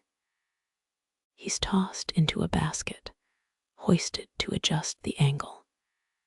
His curses echo downwind, something about unpaid overtime. Below, laborers smear resin on the final course. It reeks worse than a mummy's bandages. Keeps demons off, a girl explains, her hands blackened from tar. She points to a half-buried stela, a warning about soul, termites gnawing misaligned tombs. You nod like you've battled termite pharaohs before. The sun climbs. Engineers squint through sighting tubes made of hollowed papyrus. One mutters equations, his abacus beads click like scarabs mating. The dwarf adjusts the mirror. Sunlight ignites the capstone. The crowd roars. Too late, you spot a hairline crack near the base. Historians still argue whether those fractures symbolize the king's mortality or were just bad masonry. Midday heat melts the resin. A slave slips, his chisel gouging a cobra carving. The priest orders him whipped, then halts. Leave it, he decides. Let posterity see our humanity. Translation: cheaper than replacing the stone. You retreat as offerings arrive, barley cakes, myrrh, a rather confused ibis. The priestess materializes, her wig askew. Catch, she whispers, tossing a shard of capstone gold. It's lighter than expected, turns out they mixed in crushed amber. Saving costs since 2600 BCE. Sunset stains the pyramid blood red. The dwarf descends, muttering about unionizing. Workers chant the sun god's praises between bets on how long the capstone lasts. You pocket the gold shard, tomorrow's souvenir or future apology to a museum. Stars emerge. The priest checks Orion's belt against the apex. Still aligned, he sighs. For now. Somewhere, a queen's architect drafts backup plans and prays for cloudy mornings. Moonlight etches the pyramid's shadow across the desert, a giant sundial counting down to the king's funeral. You shiver despite the heat. 40 stories up, engineers dangle in reed baskets, their limestone protractors catching starlight. They're recalculating angles for the 7th time this week. Turns out deadlines existed even for immortality. Workers haul a fresh block. It groans like a dying hippo. The foreman checks his star chart. Mainstream fact: decanal constellations marked nightly shifts, 10 per night, each lasting an hour. Miss 1. Your crew got whipped with dried lotus stems. Tonight's Deccan, a giraffe-shaped asterism called the Heavenly Herdsman. No one's sure why. A crash echoes. Someone overgreased the ramp. A block slides backward, crushing a water jug. The engineer-in-chief scribbles corrections on his forearm. His ink, soot mixed with bull's bile, smells like regret. Realign the king's chamber shaft. He bellows. Sirius drifted half a fingernail with the last monsoon. Quirky tidbit: they used ground ostrich eggshells in mortar when quartz ran low. Tasteless, unless you're a termite. You crunch a stray fragment, like eating cemetery chalk. Torches gutter as wind snakes through the worksite. A junior architect mutters about harmonic resonance and hums against a stone. The note trembles an A-sharp, apparently. Correct pitch means the block's flawless. A slave smirks. He got reassigned for missing a B-flat once. 3 levels down, laborers pry up a mislaid stone. The original angle's off by a pinky joint, enough to divert Ra's sunrise beam into the vizier's tomb. Oops. The priestess arrives with a backup crew. Their secret weapon, hammerstones soaked in Nile water, supposedly harder. They swing, sparks fly. A chip ricochets into your sandal. Free souvenir dawns a sneaky bastard, already staining the east. The chief engineer chews a coal pencil. Historians still argue whether those graphite teeth marks on old blueprints signaled distress, or just bad oral hygiene. A whistle cuts the gloom. The team unveils a makeshift star guide, a perforated ox hide stretched over cedar poles. Peek through the holes. Instant constellation map. Ingenious, or as the basket-dangling crew calls it, target practice for vultures. The high priest arrives, sniffing cedar resin. He rubs a thumb over the repaired shaft. Adequate, he grunts. Bonus, not getting fed to crocodiles today. Workers exhale, then freeze. A new problem. The capstone's shadow splits midway. Bad omen, or worse, bad math. You spot the error. A support ramp sunk 2 finger widths into damp sand. The crew's too exhausted to care. They slap on plaster mixed with palm wine. Quick drying and 80% less dignity. Festival of Drunk Architects starts next week. Coincidence? Crimson light bleeds across the quarry. The priestess traces hieroglyphs in the dust. Khufu endures. A worker pees on it. Endurance takes many forms. Mid-morning brings a sandstorm. Engineers huddle under an overturned sled, arguing about load-bearing equations. You pocket a discarded tally stick. 7,000 blocks left, and Ra's celestial boat waits for no Pharaoh. As stars reappear, the crew rechecks Orion's belt through smoke. The central pyramid now aligns, but the bent one's off. Someone mutters good enough for a backup wife's tomb. The architect faints. By midnight, they're pouring lubricant, soured goat milk, onto the ramps. It reeks like a dockside tavern. A child scrawls corrections on a potsherd. His math's better than the overseer's. The capstone's shadow finally merges, a single dagger of darkness stabbing the desert. Workers collapse.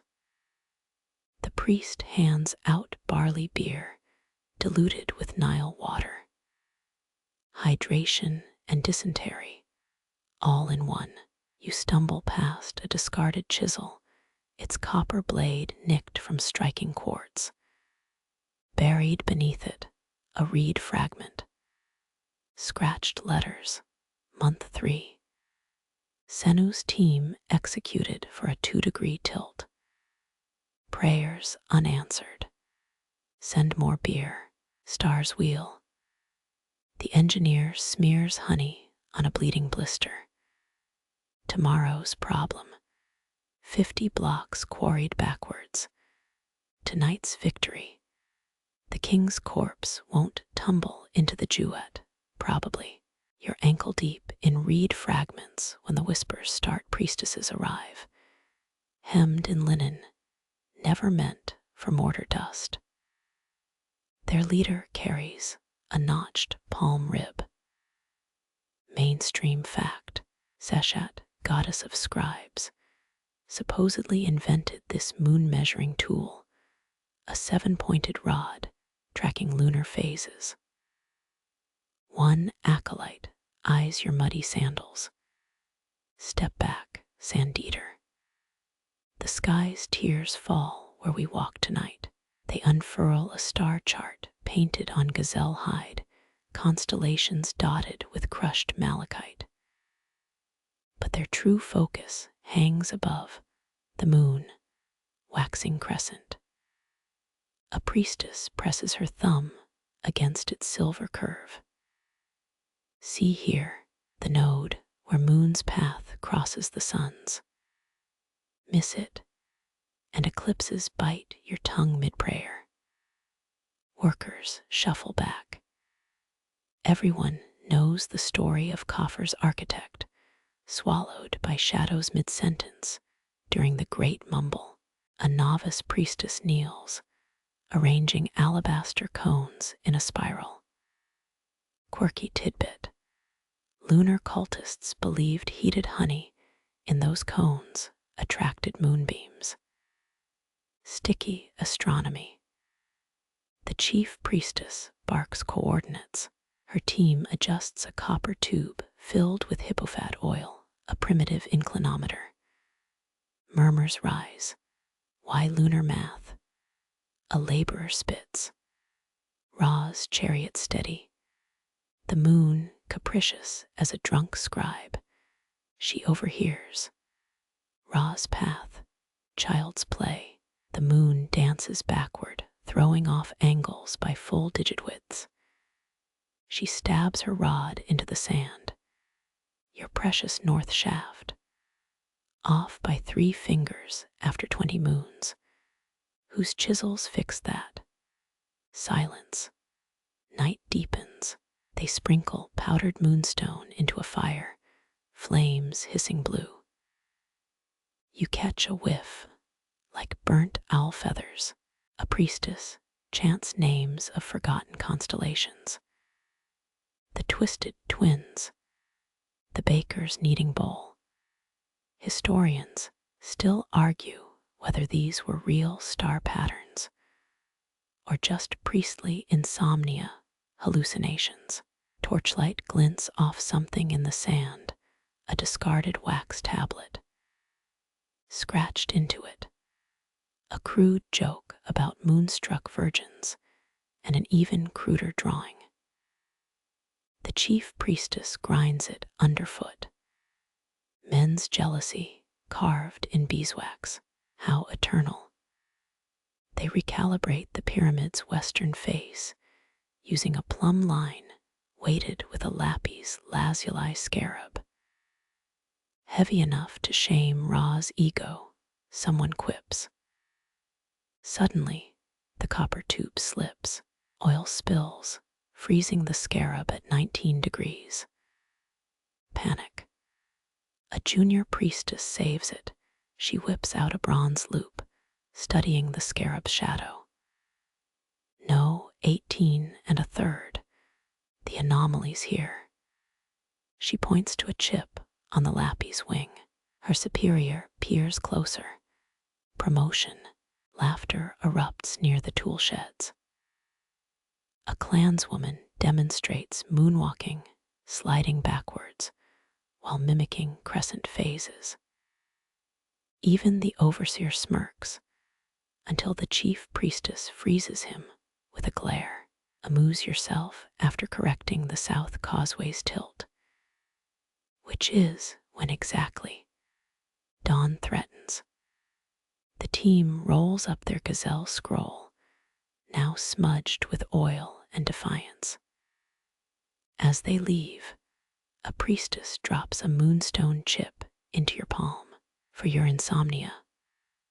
Works better than lullabies and less off-key. The foreman approaches, squinting at their adjustments. Women's meddling, he grumbles. But when he checks the star alignment, surprise, the bent pyramid's angle now kisses the moon's southern extreme, perfect for next flood season. He mutters thanks to Seth, god of chaos. Typical.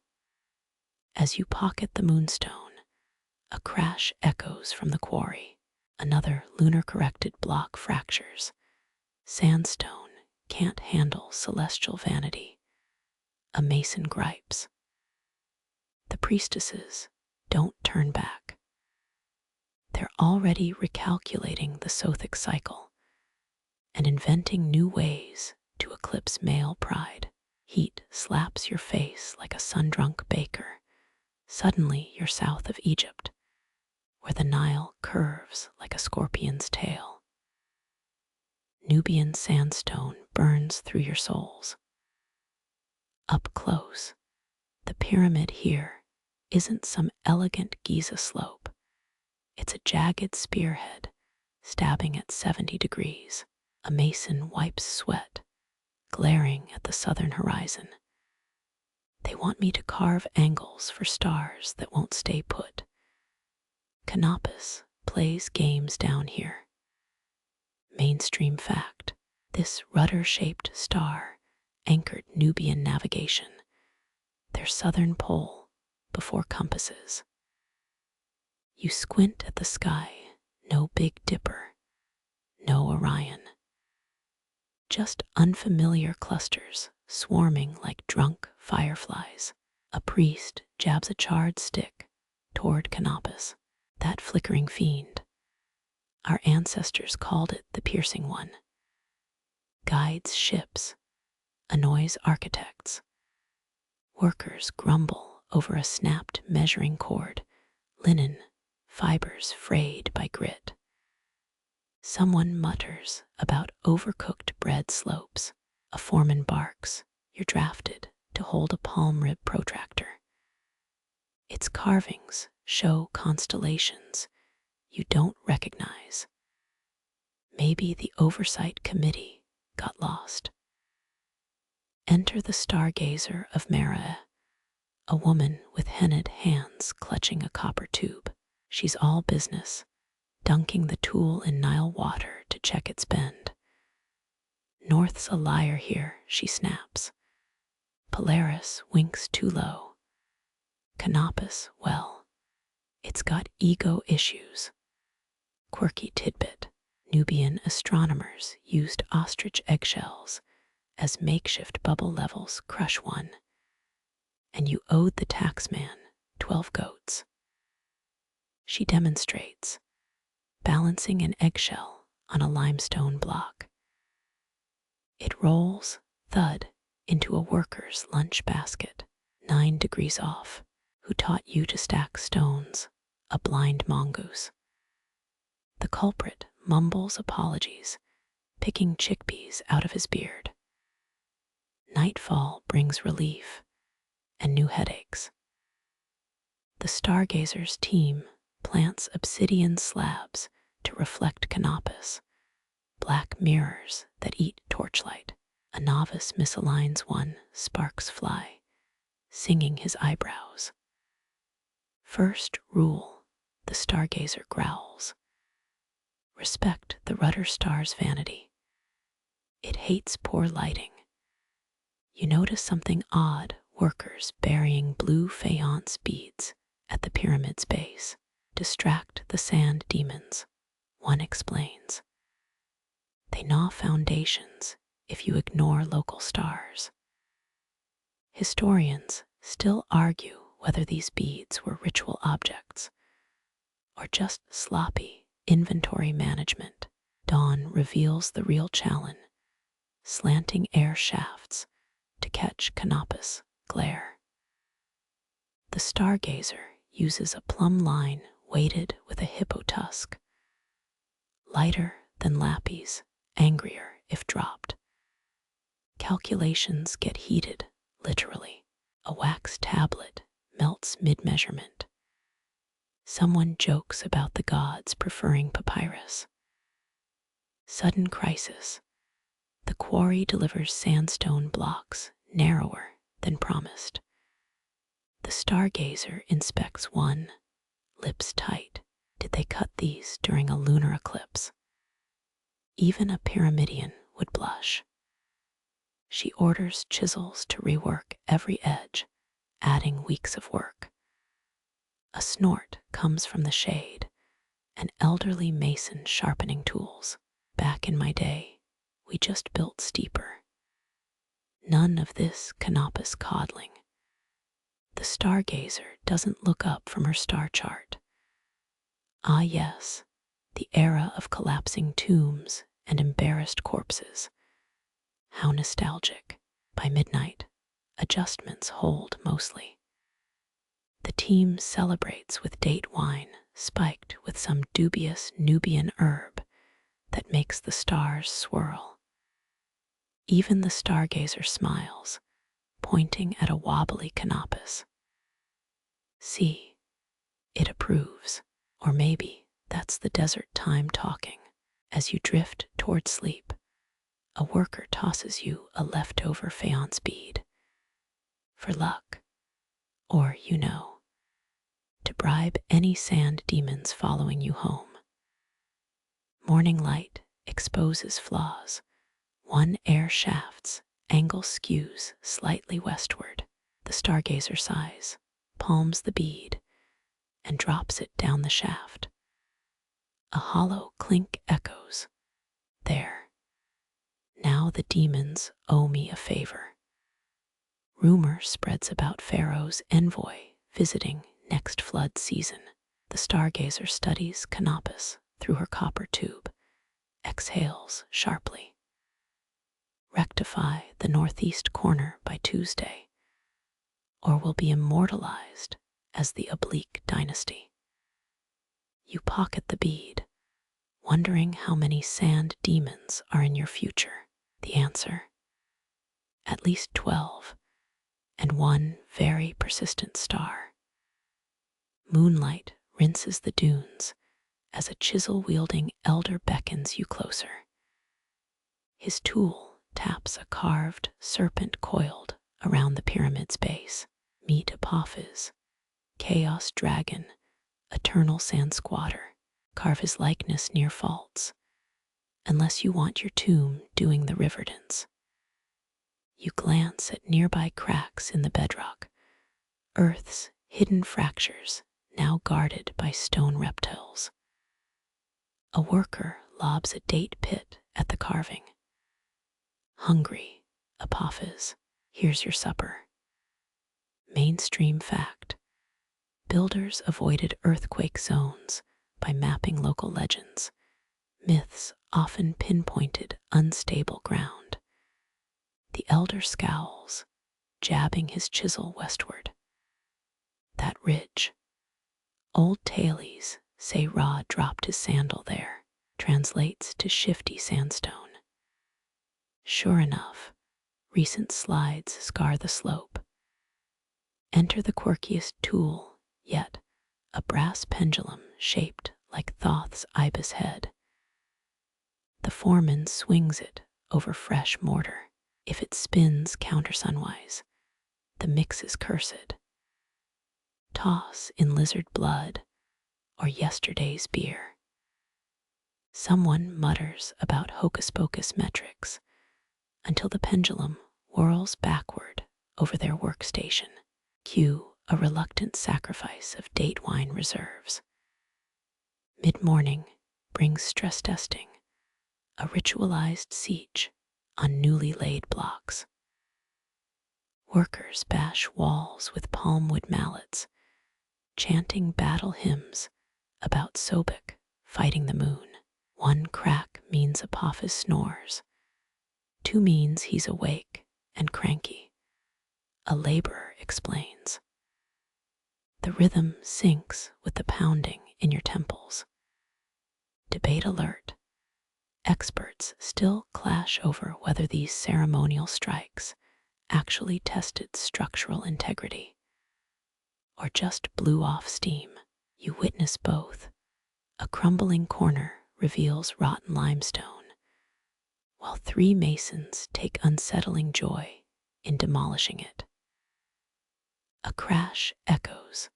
The stargazer storms in, clutching a fractured star chart, who aligned the west face using Scorpio fables. That's a love story, not a manual. The guilty party shifts blame. The inscription said, "Follow the sting." She massages her brow. Poetic license exists, even in hieroglyphs. You're handed a chisel to engrave protective spells. The grooves mimic Orion's belt, 3 precise dots, 2 wavy lines. Mess up, and the spell becomes a curse, warns the carver. Last apprentice who botched it. Well, let's say his hair never grew back. Pressures on you etch slower than a Nile snail. Lunch breaks feature storytelling, not sandwiches. A bard recounts how Isis tricked a fault line into stillness by feeding it honeyed lies. Workers nod, some solemn, others smirking. One flings breadcrumbs into a crevice. There, Apophis, complimentary appetizer. Now behave. Sunset unveils the day's folly, a side chamber tilting like a drunk ibis. The stargazer mutters extinct curses while consulting a papyrus titled Pest Control for Cosmic Pests. Solution: bury 7 onyx scarabs under the foundation and fire the survey crew. Night shifts entertainment, watching apprentices balance on pivoting stones. Each wobble demonstrates earthquake readiness. One kid faceplints into sand, peals of laughter bury him deeper. The elder nods approval. Tradition says humiliated builders build straighter. Science agrees, probably. As stars emerge, you spot workers tossing copper shavings into a fire. The stargazer catches your gaze. Old trick: if smoke curls east, the pyramid pleases Sirius. West, start praying. The tendrils spiral upward neutral. She shrugs. The stars are bureaucracy. Never commit. Dawn reveals progress, orchestrated chaos. Mallets swing, pendulums spin. Dragons get date pit offerings. you find a stress-tested wall bearing fresh graffiti. Apophis was here, left hungry. The stargazer adds her own note. Try harder, as heat blurs the horizon. You pocket a copper shaving, souvenir, or apology to any annoyed deities. Either way, the sand demons better appreciate artisanal bribes. Copper shavings still warm your palm as dusk reveals an unnerving truth. The North Star you've been following all month isn't where it once was. A grizzled architect squints through a palm-sized rift in a limestone block. There, the imperishable ones misbehave again. He means the circumpolar stars, those supposed fixed points, now drifting like sand through an hourglass. You join him at a hidden workroom buried under false flooring. Charcoal graffiti covers the walls, star charts updated over decades. A half-finished sketch shows Khufu's pyramid tilting westward by 3 finger-widths. Grandfather's north shaft aimed at Thuban, he mutters. Father adjusted for Kachap's slide. Me, betting on Polaris in 8 centuries. The mainstream truth gnaws at you. Earth's wobble shifts, cosmic alignments, every 72 years. But this, workers joke about starry senility while chiseling corrections. One mason carves backward hieroglyphs, insurance for when the sky flips entirely. Enter the era's quirkiest fix, beetles. Priests import scarabs that migrate northward annually.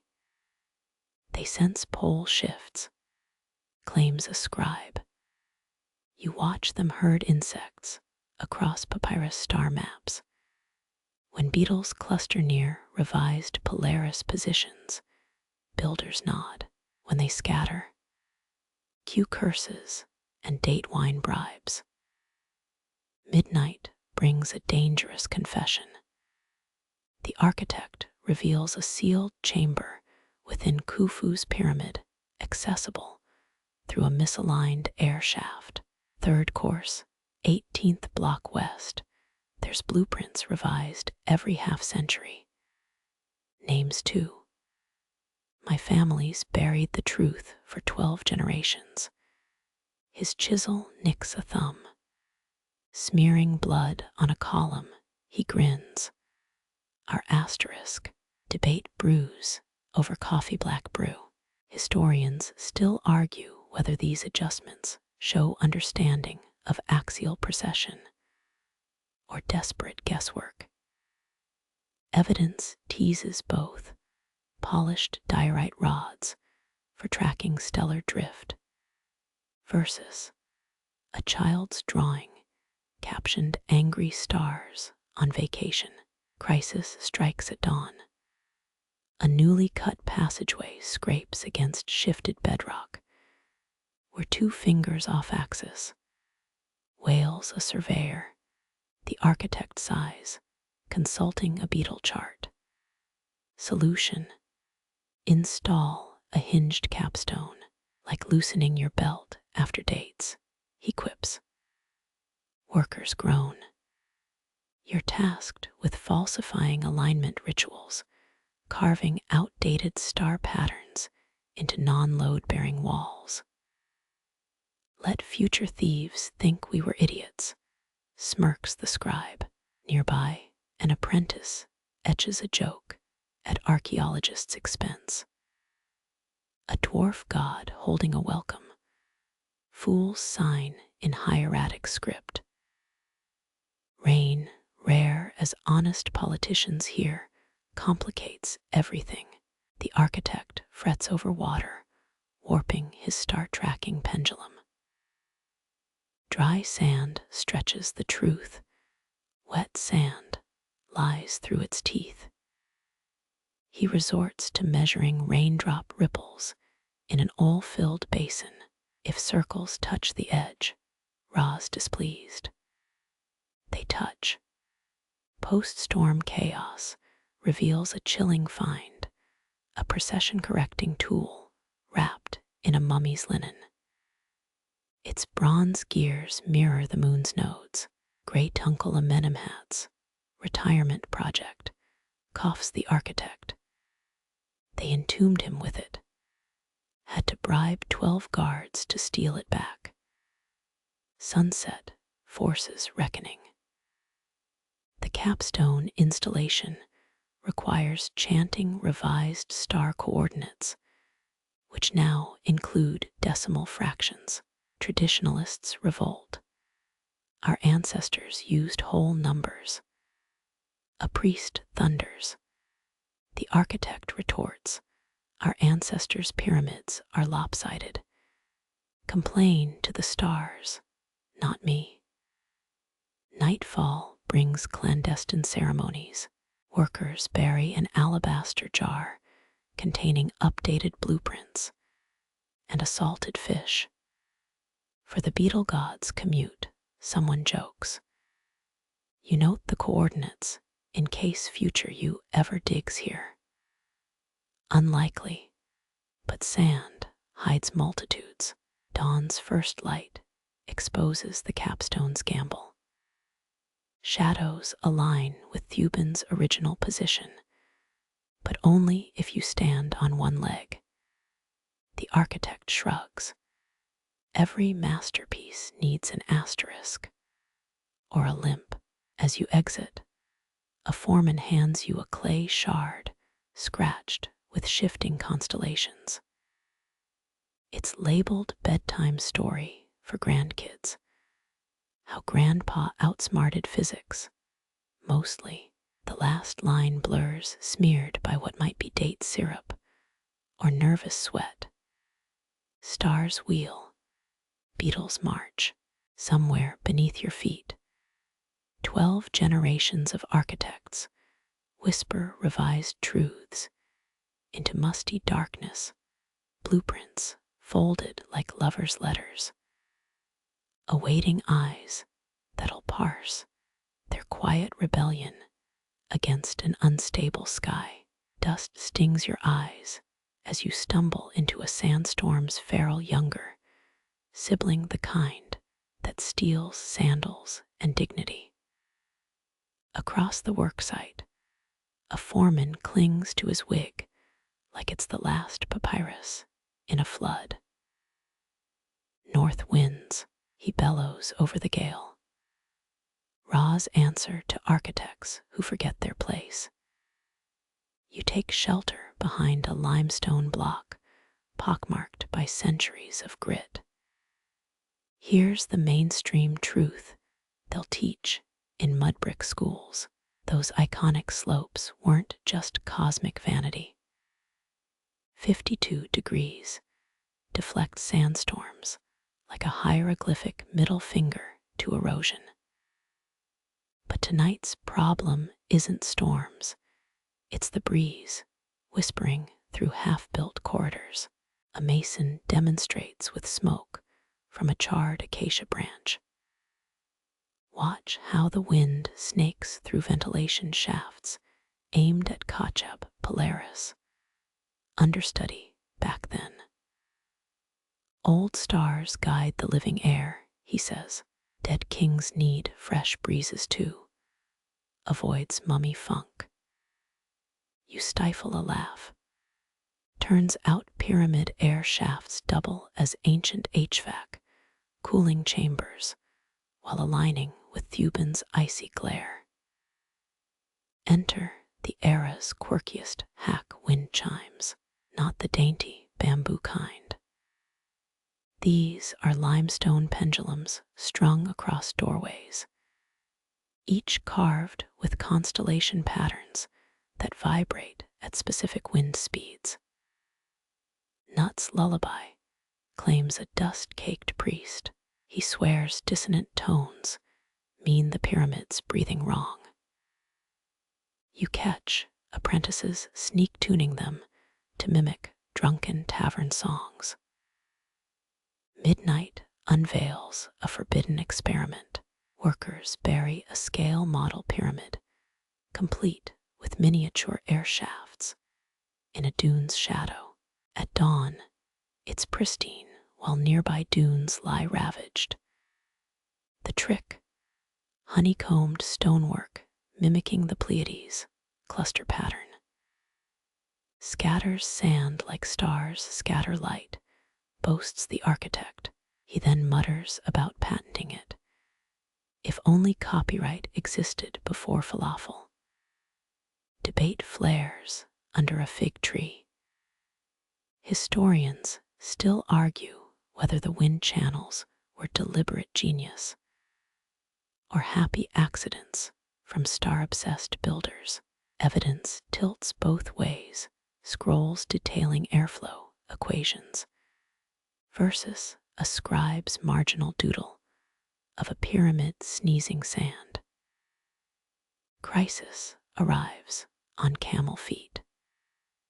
A newly carved air shaft amplifies wind into a teeth-rattling shriek.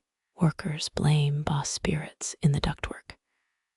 Solution: line the shaft with linen soaked in tamarind glue. Silences ghosts and collects dust bunnies, quips a carpenter. He's demoted to Scarab feeder for punning without permission. Rain again seeping into star maps. The architect's beard drips onto a papyrus showing wind patterns. North breezes dry mortar, south breezes crack it. He grumbles. Combine them. Instant shoddy pyramid purgatory. His fix: offset air shafts by 3 fingers, a staggered breath technique stolen from termite mounds. Termites send no cease and desist scrolls. You're recruited for desert survival math. How much wind equals 1 usable workday? Answer: 15 gusts per hour, counted via obsidian pendulum swings. Anything faster sends workers fleeing. Anything slower invites accusations of lazy zephyrs. Dawn exposes a scandal: someone's redrawn air shafts to align with Sirius instead of polar stars. For better dog days ventilation, argues a sunburned laborer. Traditionalists dunk him in a water clock. He emerges quoting evaporation rates. The architect unveils his masterpiece: a wind deflector shaped like Hather's curl. Tested it in a sandstorm, he announces. Lost 3/10, but the model pyramid survived. Priests anointed with myrrh, workers anointed with sarcastic nicknames. Ra's bad hair day. As stars reappear, you notice something unnerving.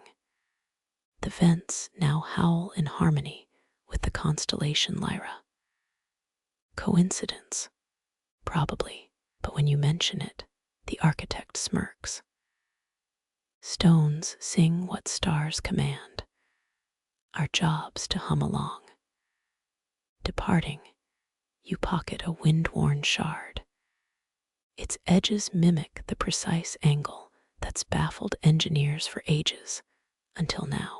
Carved on the back: a beetle riding a gust, captioned "Follow the breeze," but pack extra eyeliner. Somewhere beneath shifting dunes, those honeycombed walls still hum, deflecting time itself through geometry's quiet dare against the desert's hunger. Your sand-crusted sandals scuff against a corridor's hidden groove, one that's magically free of dust. Mind the track, barks a priestess. She's hoisting a sarcophagus lid carved with Draco's star patterns. Dead nobles ride that constellation's tail to the afterlife. Think of it as a celestial crocodile Uber. The mainstream bit. Museums display a dozen such coffins angled precisely toward Thuban, the pole star, when these tombs were built. But you're looking at something stranger. The entire burial chamber floor tilts 3 degrees east, a ramp for souls. A stonemason demonstrates with a model boat made of wax. Spirit vessels need downhill momentum, he claims, launching it down the slope. It crashes into a wall shaped like Osiris's outstretched hand. Oops, forgot the deceleration hymns. His punishment, rewriting star charts in squid ink, blindfolded. Here's the quirk. Workers secretly embed scarab beetles in the mortar. Not for symbolism, practical engineering.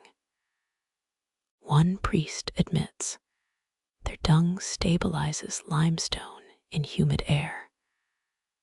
Also, they nibble alignment errors. You spot a beetle piloting a granite chip like a skateboard. Absurd, until you notice it's correcting a crooked star map. The false door debate gets heated. Historians still argue whether these were spirit portals or ancient security theater. A guard taps a door's sealed pivot. Priests escaped through these during floods, he whispers. Pharaoh's secret evacuation route, SHH. To prove it, he tilts the door, revealing a stash of dried figs, breakfast for eternity's road trip. Midnight brings the Draco alignment ceremony. Priests chant as they rotate the sarcophagus, using star-shaped levers. One rookie over-rotates it, now pointing at the Big Dipper. Instant blasphemy. The high priest flicks his forehead. Congratulations. You just sent Queen Heifers to a bare constellation's outhouse. You're handed a soul compass, a copper disc, with a needle floating in olive oil. True north drifts, but the afterlife's direction is fixed, explains an astronomer. His secret, the needle's weighted with meteorite iron. Star metal remembers where it came from, he says. You pocket it, fantasizing about ancient Uber ratings for pharaohs. 5 stars, but the underworld snacks were stale. A crash echoes from the antechamber. Workers have tilted a wall mirror to reflect Sirius onto the false door. Early bird rebirth special. Crows and artisan. Catch the dawn glare, skip the underworld traffic. Traditionalists fume until he proves it by illuminating hidden prayers on the lintel. Compromise. The mirror gets blessed and sabotaged with honey. Notice the ceiling's peculiar glitter. It's not gold leaf, crushed peridot mixed into plaster. Starlight simulation grins a plasterer. Sun hits it, instant indoor galaxy. Cheap trick for claustrophobic mummies. You watch dawn light ignite the specks and gasp. The constellation Orion materializes, bow aimed at the sarcophagus. Coincidence? A nearby scribe shrugs. We call it the Pharaoh's target practice. Disaster strikes during a dry run. The soul boat's wax model melts under a misaligned sunbeam. Panicked engineers rebuild it using hippo fat, which attracts a hench beetle colony. Now the coffins swarmed. Quick fix. Pivot the false door to channel a crossbreeze. The beetles scatter, taking a miniature sphinx's nose with them. The architect inspects your stolen shard. Ah, the eyeliner beetle. He traces its carved wings. Drag that across your eyes. Improves night vision for star readings. Our secret, you decline, partly because it's probably toxic, mostly because it's crusted with something green. Farewell gifts rain down. A mason gives you a chisel etched with Draco's tail. Scratch your name in the jewet, he jokes. The priestess tosses a clay shard labeled Soul GPS. Recharge at any obelisk. You exit backwards, customary for disrespecting cardinal directions, and bump into a sweating laborer. He's hauling a bucket labeled emergency stardust. Do not inhale. Behind you, the tomb seals with a limestone sigh.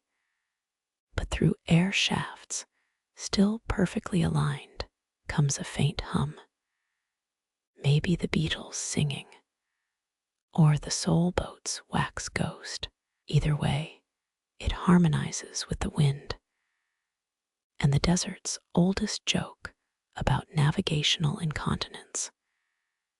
Your sandals sink into oasis mud, cool relief after desert grit. Ahead, a mirror-bright pool swallows the sky. Architects wade in waist-deep, dragging ropes weighted with obsidian chunks. Daytime stars, grins a soaked worker. He submerges a bronze disc, its surface now rippling with reflected constellations. No need to wait for night. Ra's glare becomes our ally. Mainstream records note this. The Temple of Ammon's artificial, like mirrored 7 key stars. But here's the twist. There, using camel milk to calm the water, a priestess dribbles it from a ritual jar. Clarity through curdling, she deadpans. You spot the Big Dipper's reflection sharpening, as if milk tamed the wind itself. A quarrel erupts at the pool's edge. 2 surveyors argue over a mirrored obelisk's angle.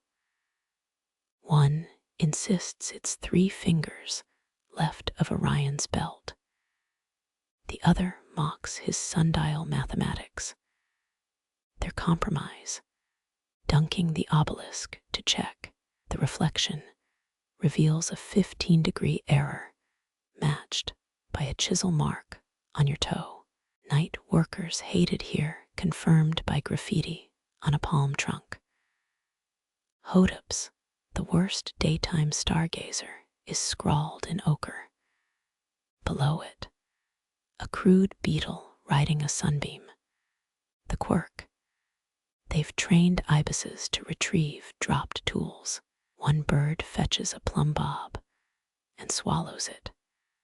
The foreman sighs. 3rd this week. Those birds are building their own pyramid. Historians still argue whether these reflections aided navigation or were just pharaonic vanity projects. Evidence mounts when you spot chipped plaster models of Giza floating in the pool as alignment guides. A junior architect adjusts one, his shadow merging with the reflected constellation Draco. Double-checking the checkers, he mutters, his reward. Ibis droppings on his linen wrap. Watch the mirrorsmiths work. They grind malachite against bronze discs, each swipe synced to a water clock's drip. One apprentice sneaks honey into his polish. Smoother glide, he insists. The foreman catches him, assigns him to lick the disc clean. You're offered a taste. Surprisingly passable.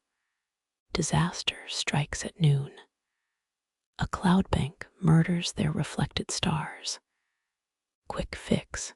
Priests pour liquid mercury into the pool. Quicksilver constellations shimmer to life.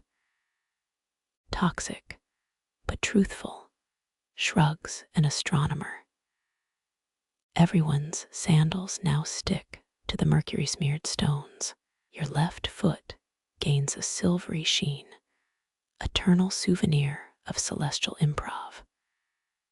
You're handed a palm frond dipped in resin. Wave it where the real and reflected horizons meet, orders a priest. The frond's shadow bisects the pool, creating a perfect triangle. Workers cheer. You half expect applause from the ibises. They're too busy dismembering a leather tool bag. Find a hidden chamber beneath a tamarisk tree. Its walls are studded with crystal prisms. Daylight fractures into starry patterns on the floor. A mason whispers, "We realign by rainbow." His secret weapon, a caged chameleon. It climbs the prisms, its shifting hues highlighting stressed stone joints. Genius, until it escapes into your sleeve.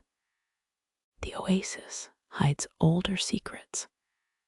Beneath a half-sunken mirror, hieroglyphs spell Khufu's folly, a failed alignment experiment. Workers avoid this spot. You peek anyway.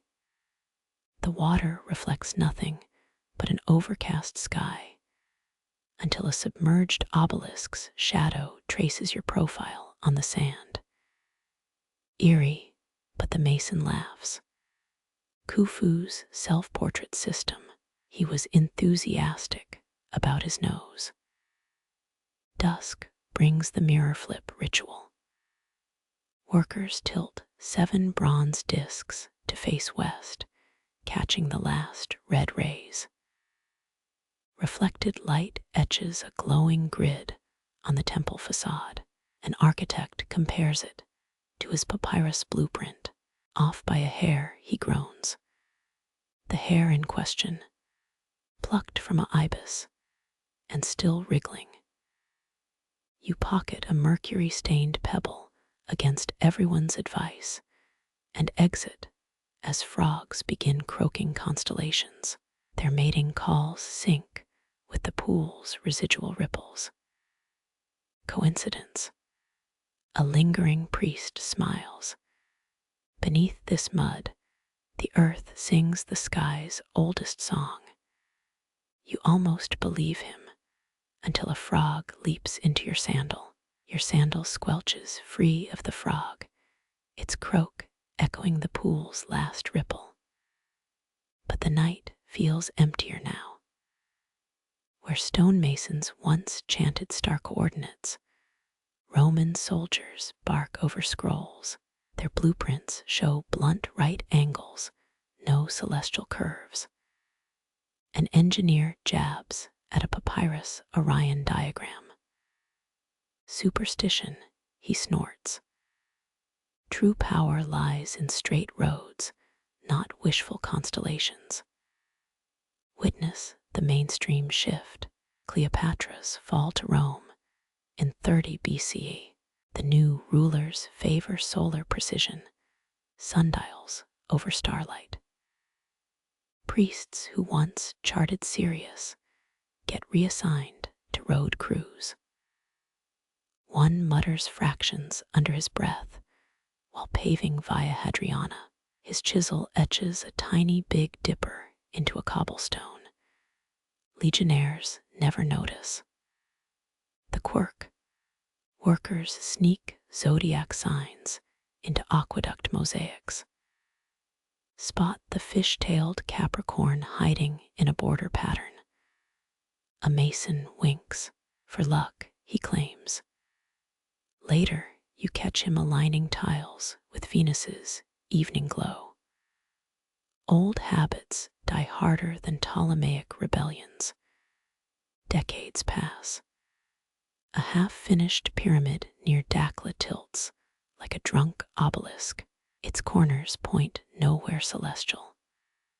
The foreman blames sandstorms. Real culprit.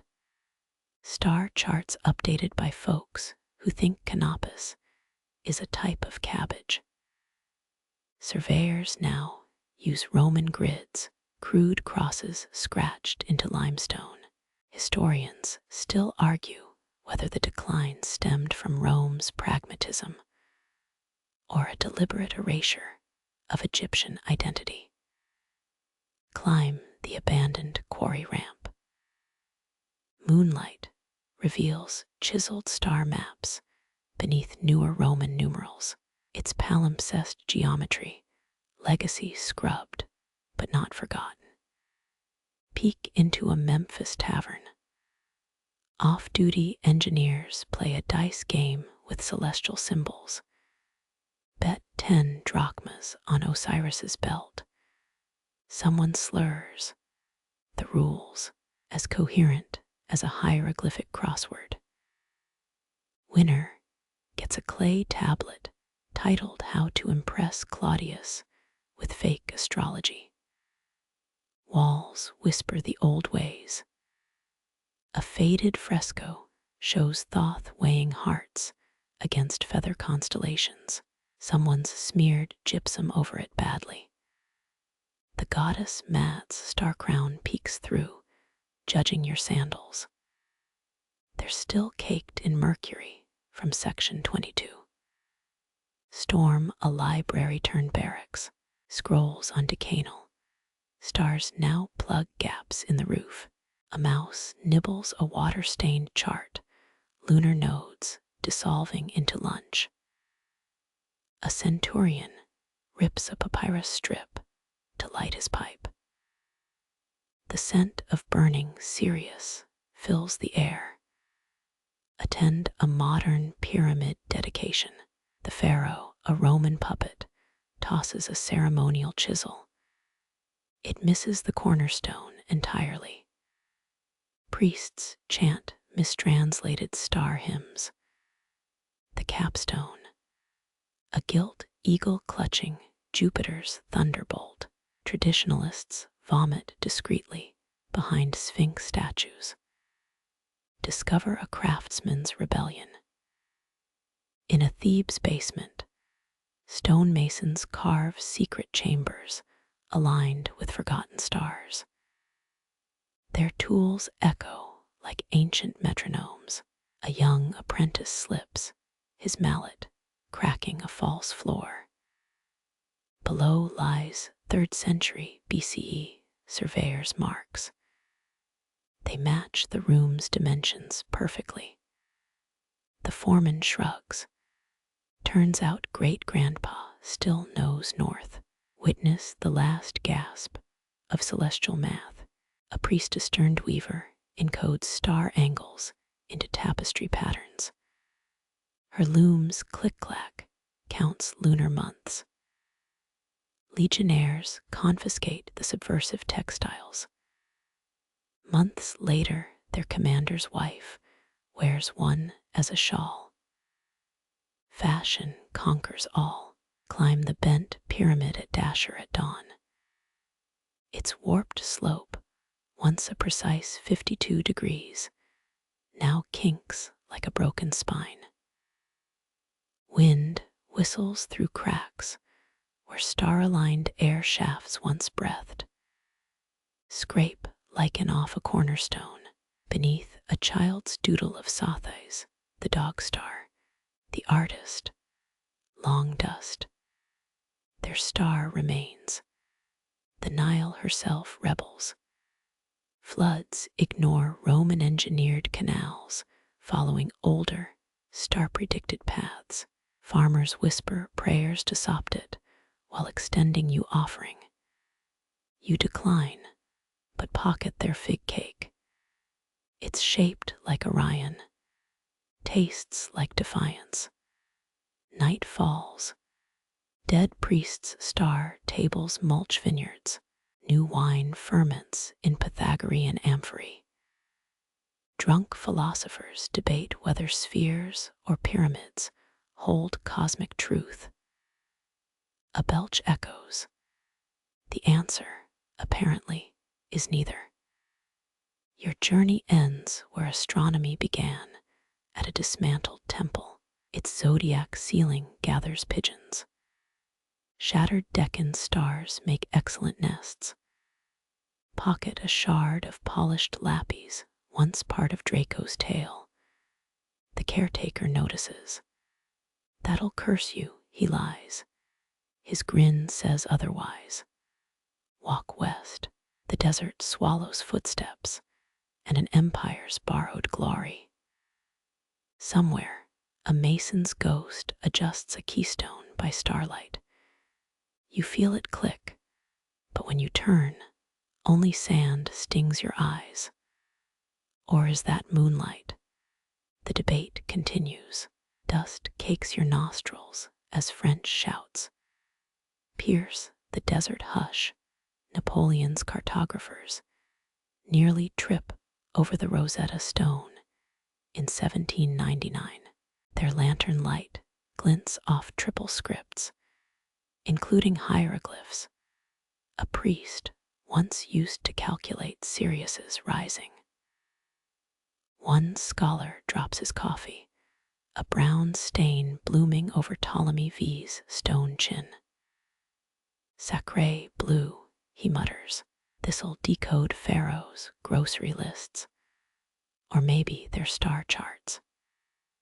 You elbow past soldiers loot-bagging sphinx noses. Jean-Francois Champollion squints at ceiling carvings, his fingers tracing Deccan stars, eroded to ghostly bumps. His notebook overflows with doodles, half-star constellations, half-hangover remedies. A private pisses against Khufu's sarcophagus. Careful, Champollion snaps. That's a royal urinal now. The quirk, engineers repurpose ancient alignment rods as tent poles. At night, they sway like drunk astronomers. One lieutenant uses Thoth's star tables to cheat at poker. His winning hand. Full house, Zodiac edition. Watch them measure Giza's air shafts with gunpowder fuses. A corporal drops his lit cigar.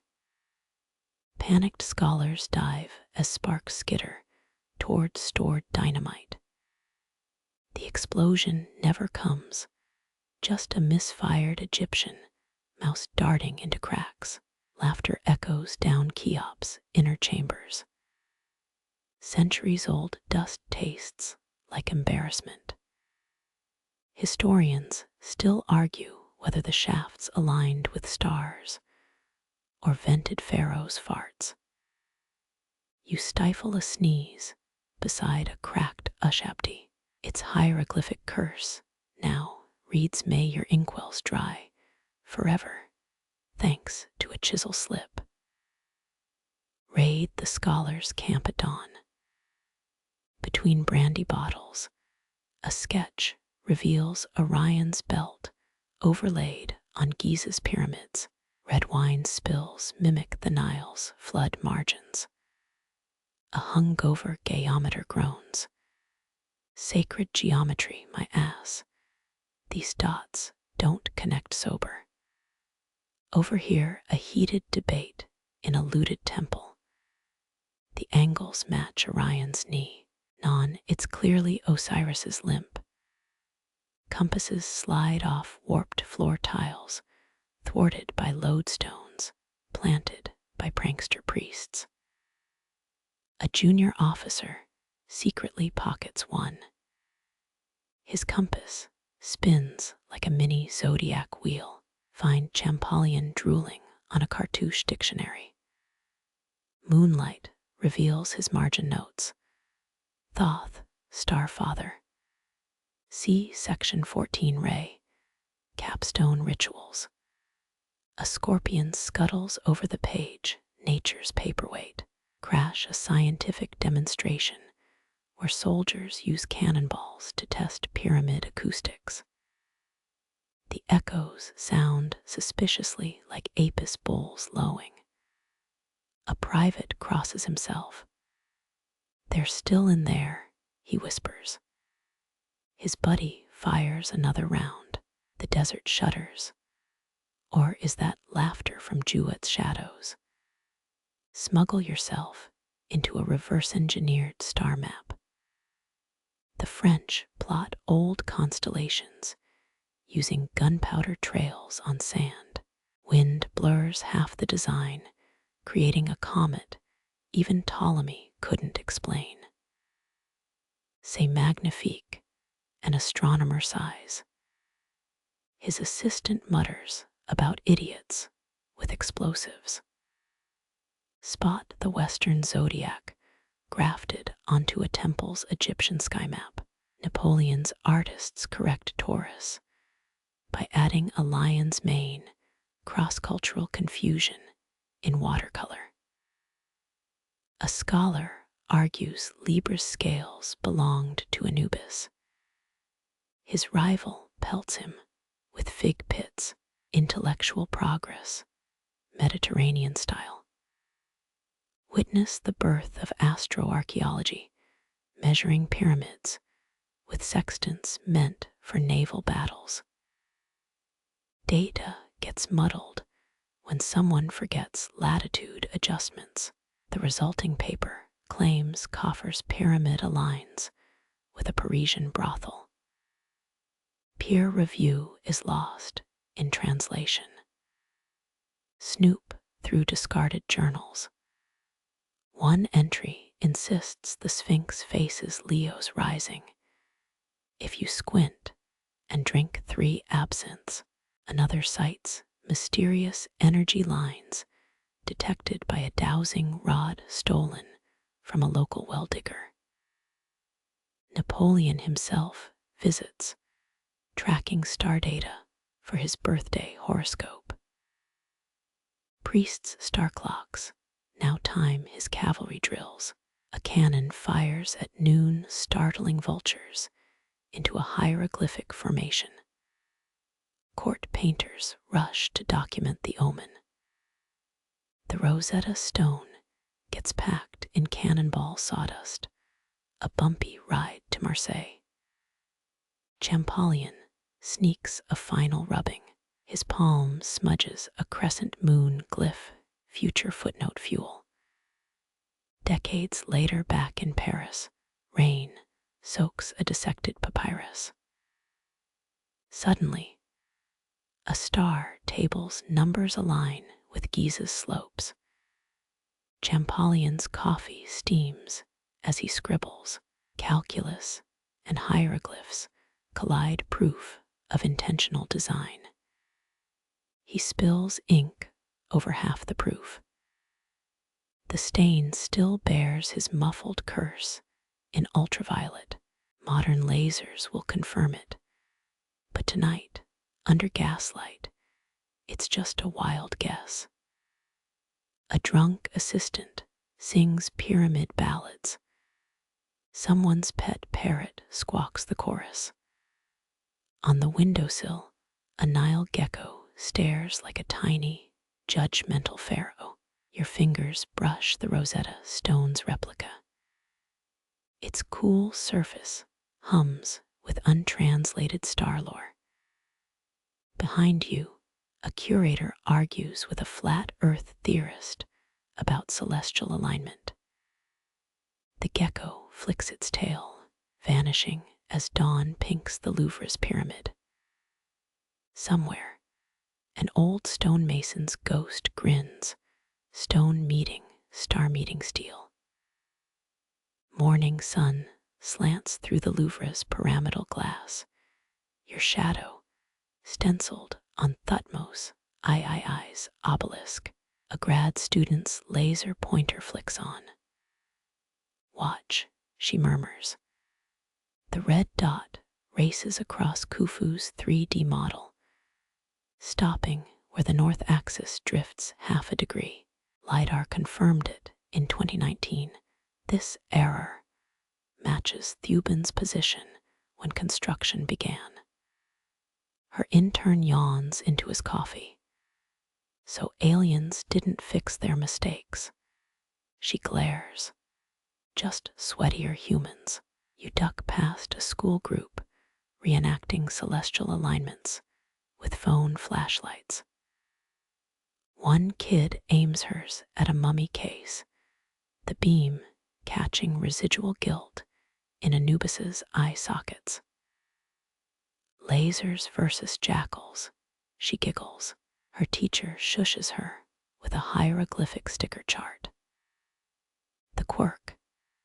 Scans found Napoleonic soldiers' graffiti in hidden chambers, crude zodiac doodles beside ancient star charts.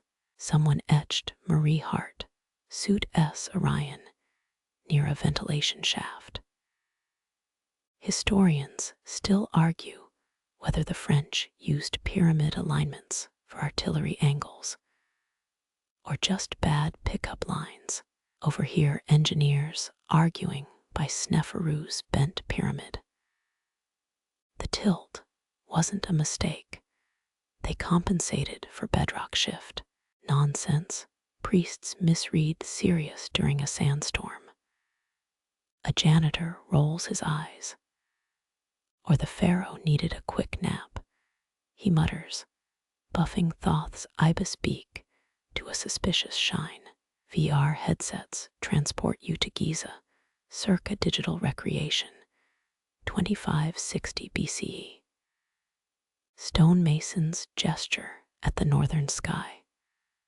One adjusts a rope, its shadow trembling on limestone. You reach to help, your hand phases through holographic sand.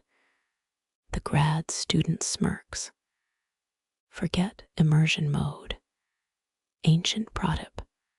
Don't inhale virtual desert. Spot the trial passages, miniature tunnels dug by rookie architects, LiDAR exposed charcoal tally marks, crew numbers, star coordinates. A conservator shrugs. Might been betting pools for how many blocks Ra could lift before breakfast. Modern lasers reveal more than math. Spectral analysis shows oxalates in air shafts, traces of wet reeds burned during star rituals. The intern sniffs a sample jar, smells like campfire and existential dread. Watch a robotic drone map the Great Pyramid's subterranean chamber. It whirs like a disgruntled scarab. The feed glitches, revealing pixelated shadows that might be tool marks or a worker's ghost, double-checking angles. Reboot it, the engineer sighs, and mute the conspiracy theorists in chat. Outside, activists project Orion onto the Louvre's facade. Light pollution bleeds the star's edges, Beetlejuice looking queasy. A security guard fiddles with his Starfinder app. Says here Venus is in retrograde, or my phone's in toilet mode. Catch a whispered conference between Egyptologists and NASA. We used similar math for Mars rover landings. One admits. The head curator gasps. Your robots better not graffiti Perseverance Valley with Elon memes. Drizzle blurs laser measurements on the outdoor replica. The intern mops the display, streaking digital constellations into astrological soup. Whoops, he says. Pisces is now fish curry.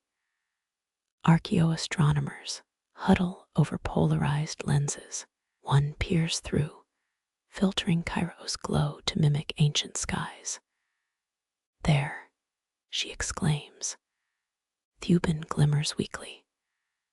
Now imagine it blazing the true north before Polaris stole the title. A teenager textbooks near snores. His doodle pad shows pyramids with laser cannons. Past the restoration lab, workers reattach a vulture goddess's wing using space-grade epoxy. Stickier than camel spit, one jokes. His colleague groans, less sticky than that intern's latte incident. Pixel by pixel software rebuilds the Dendera zodiac's missing Libra. Early renders give Anubis duck feet. It's not a bug, claims the coder. It's speculative evolution. The debate whether to correct Khufu's misaligned axis in VR recons. Purists scream heresy. Gamers lobby for laser blasting options. The grad student compromises, adding a toggle labeled human error mode. Downloads skyrocket.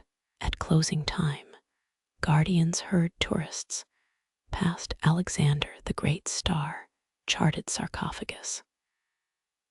You linger. Moonlight reactivates the laser display, superimposing Orion over the Louvre's pyramid. Distant headlights mimic Sirius's rise. Somewhere, a chisel taps stone in rhythm. Or maybe it's just the night shift's janitor buffering eternity, one sarcophagus at a time. Your breath fogs the closest artifact case. For a heartbeat, the condensation etches a tiny, perfect hieroglyph before fading like a stonemason's sigh. A guard clears their throat. We're closing, they say, not unkindly. You step back. The lasers dim above Paris. Actual stars prick through smog shy, cousins to Egypt's obsidian sky. As exit lights flash, a holographic Thoth winks. Or was that a flicker in the security grid? The guard shrugs. Happens Tuesdays, he says. Bring almonds next time. He likes almonds. You pocket a laser-burned museum ticket. Its QR code, resembling a micro star map. Outside, traffic drones form accidental constellations. Uber lights echo long-dead architects, still aligning worlds. Streetlights morph into Orion's belt as you blink, tired retinas painting order onto urban chaos. A holographic docent materializes near a trash can. Behold, she booms, gesturing at a pizza joint's neon sign shaped like Leo. The cosmic legacy endures. Her headset glitches, projecting a UFO over the snack kiosk. A security bot zaps the image. Unauthorized celestial event. It drones. You slip into a 24-hour library. Glowing screens replace pyramids. Scholars here still duel over star charts. One throws a stylus. Your error margin assumes modern light pollution. Another snorts. No, you're ignoring the ceremonial causeway's intentional misdirection. Their screensaver. Cats dressed as pharaohs, batting a laser pointer Sirius. The mainstream nugget. Archaeologists confirmed in 2016 that Giza's western cemetery aligns with the solstice sunset, proving funerary math beyond coincidence. The fringe sauce.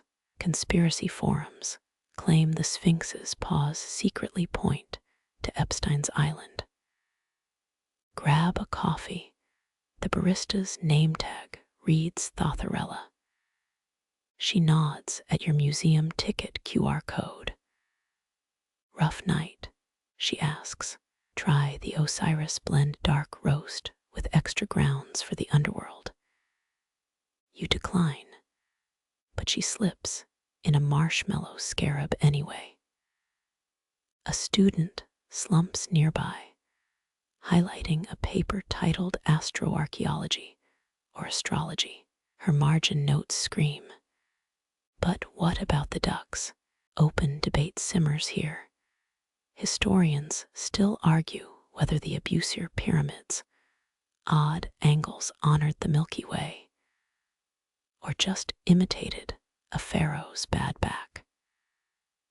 Rain taps the windows. Puddles outside mirror fractured constellations, Ursa Major splintered by dripping AC units. Someone's abandoned laptop plays a TED Talk. How to build your own pyramid using IKEA shelving. The comments, mostly complaints about missing hieroglyphic Allen wrenches. Over here, two architects arguing by the water fountain. They eyeballed it. Insists one, gesturing with a baguette like a surveying rod. No GPS, no lasers, just genius and grit. Her colleague smirks. Ever tried aligning 2 bricks without swearing? Multiply that by 2 million. The quirk. A 19th century hoaxer planted celestial blueprints in the Cairo Museum. Fake star maps glued beneath Cleopatra's wig. Curators only noticed when the paste yellowed, and she rocked a lopsided hairdo for decades. A toddler chucks a board book titled Babies, First Procession of the Equinoxes. It thuds, pages splaying open to a cartoon, Sphinx eating the moon. His mother sighs. It's phase 3 of his astronomer villain arc. At dawn, glare vandalizes the night's evidence. Your coffee cup betrays you, ring-staining a newspaper headline. Mars rover finds potential sandstone obelisk. The subhead. NASA denies rumors of tiny hieroglyphic rovers.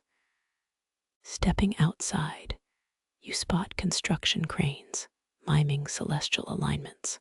One operator's playlist blasts walk like an Egyptian. His crane light pivots, mirroring Venus's retrograde path across a bank's logo. Street cleaner bristles swoosh past, modern broom stars sweeping away the dark. The QR code ticket in your pocket feels warm. Or maybe that's sleep deprivation. Either way, you're now part of the data. Another human trying to align chaos with meaning. Somewhere, a grad student in 4024 CE will scan this stain of ink and plastic, mistaking it for a sacred text.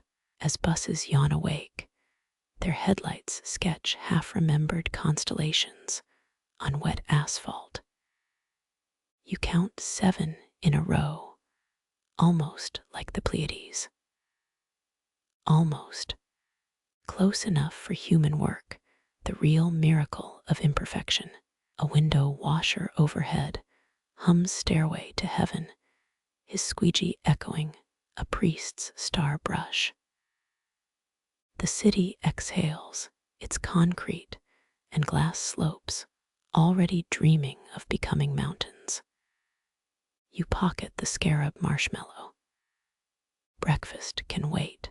Right now, the sky's a shy pupil dilating, ready for its next millennia of being measured. 93 million miles away, a photon winks free of the sun's core. It races toward Earth, destined to ricochet off a skyscraper and into the museum's laser grid. But that's a story for Tuesday, Almond Day, when holographic Thoth gets chatty. The photon that escaped the sun 8 minutes ago now drowns in downtown glare, your pupils shrinking to pinholes. Neon Scorpio stings from a pharmacy sign, its tail hooked around a sleep aid commercial. You shield your eyes, spotting activists duct taping blackout curtains over lead billboards. Join the Anti-Light League.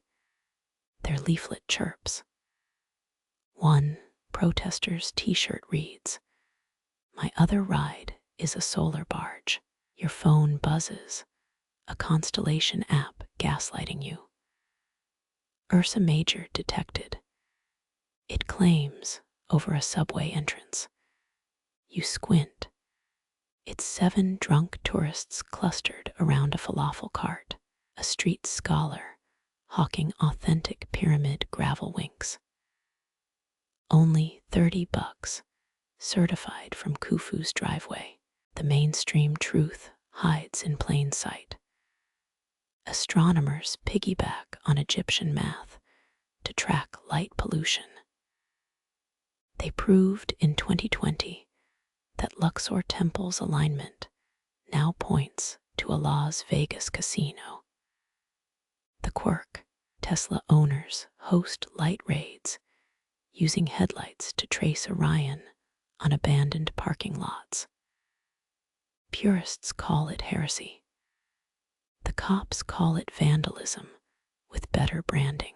You duck into a 24-hour diner, its fluorescent buzz drowning the last visible star. The menu offers Nuts Nightly Special, cold fries under a cosmic dusting of powdered sugar. A grad student mutters at the counter, "VR can't replicate Baron von Osten-Sacken's comet theory." His waffle sags, syrup pooling into a crude Big Dipper. Outside, protesters clash with holographic adbots. You're desecrating millennia of observational data, a woman yells, hurling a rubber ducky at a floating soda commercial. The duck bounces off harmlessly, its squeak echoing Thoth's ibis cry. Someone's Bluetooth speaker bleats a remix of Pyramid DJ's greatest hits. The bass line thumps like a million chisels. Historical rigor arrives via espresso. A barista slides you a latte art Horus eye. He sees your sleep debt, she deadpans. You sip cautiously. The foam winks. A museum security guard naps by Cleopatra's reconstructed observatory, snore syncing with the exhibit's artificial stars. One display claims Imhotep invented blackout curtains. Historians still argue whether alignment rituals occurred yearly or only during pharaonic tax audits.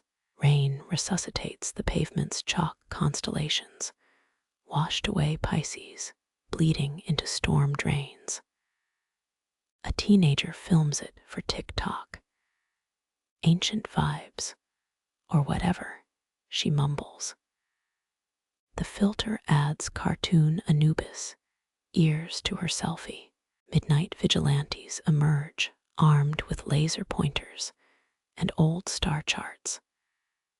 They etch forgotten decans onto bus stop ads. See, one whispers, Mercury's retail therapy phase. Their red dot trembles near a shoe sale poster. The fringe flickers in your peripheral vision. A pop-up shop selling authentic stargazing sand imported from Arizona. The clerk swears it's genetically matched to Giza's dunes. You decline, but pocket a free sample labeled NASA BS certified.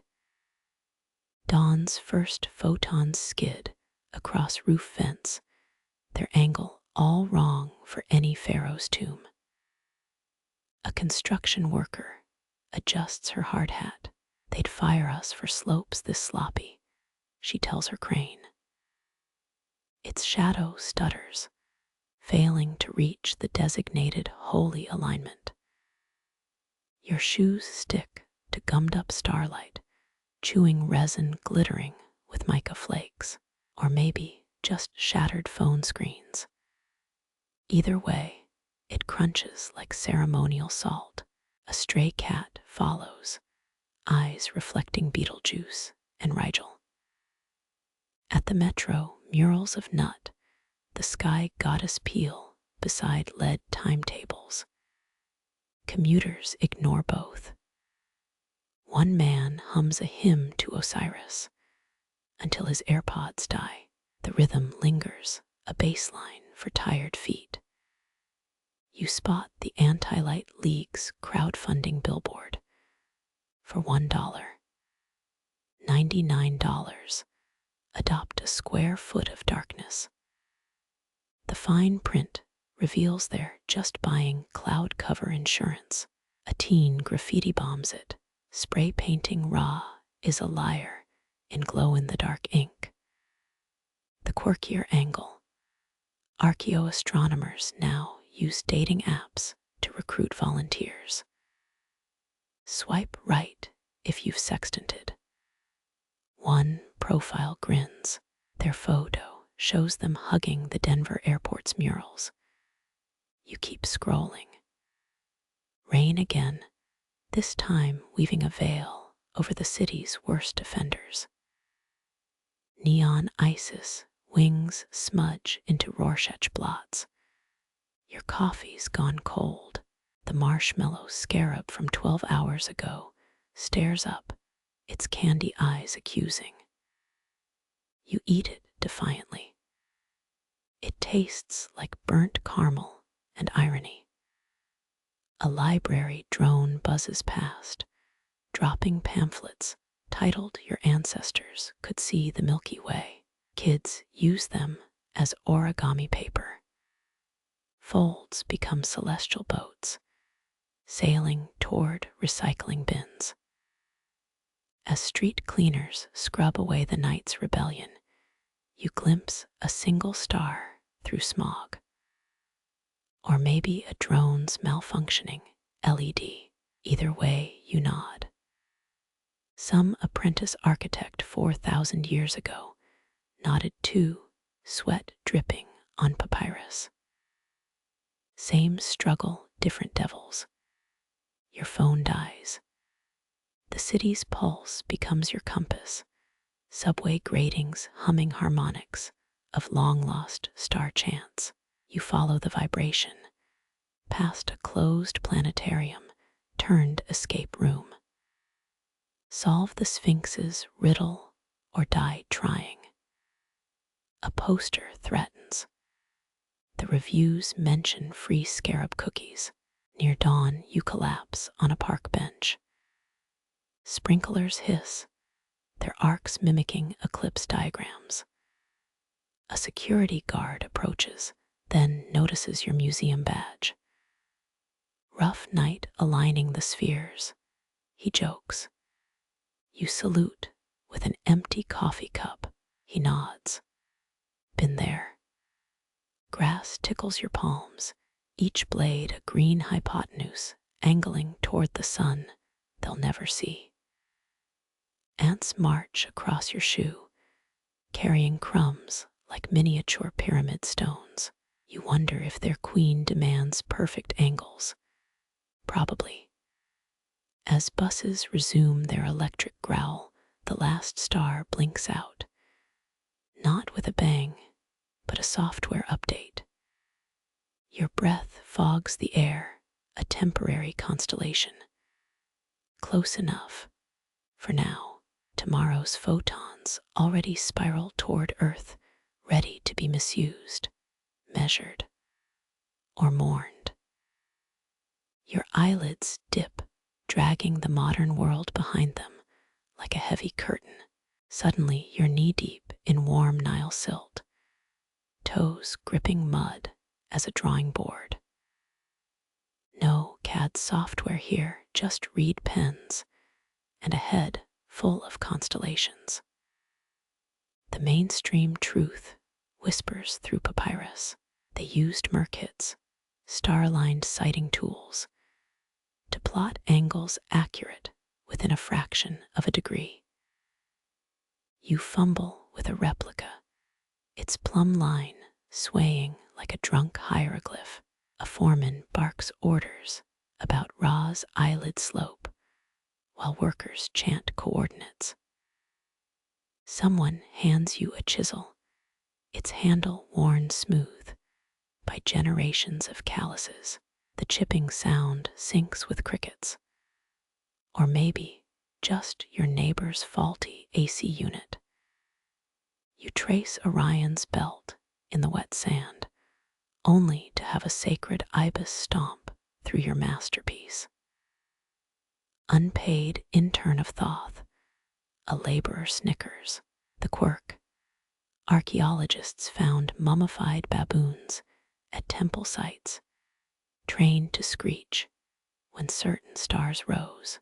One skeleton still clutches a star chart in its little paw. You half expect one to waddle up now, demanding overtime pay in figs. Instead, a scribe corrects your calculations with charcoal. Your hypotenuse offends the moon, he mutters. His corrections smell like myrrh and bureaucratic disappointment. Torchlight flickers against your half-built slope, its shadow stretching toward Ursa Minor. Workers argue about which direction the dead face.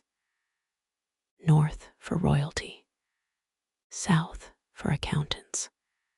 Historians still argue whether these alignments were symbolic, or just the ancient equivalent of A, close enough. You compromise by angling it toward a particularly bright star until a sandstorm blots it out. Nice going, Imhotep Jr. Sweat soaks your linen headband, the original hard hat. A water boy offers a clay cup.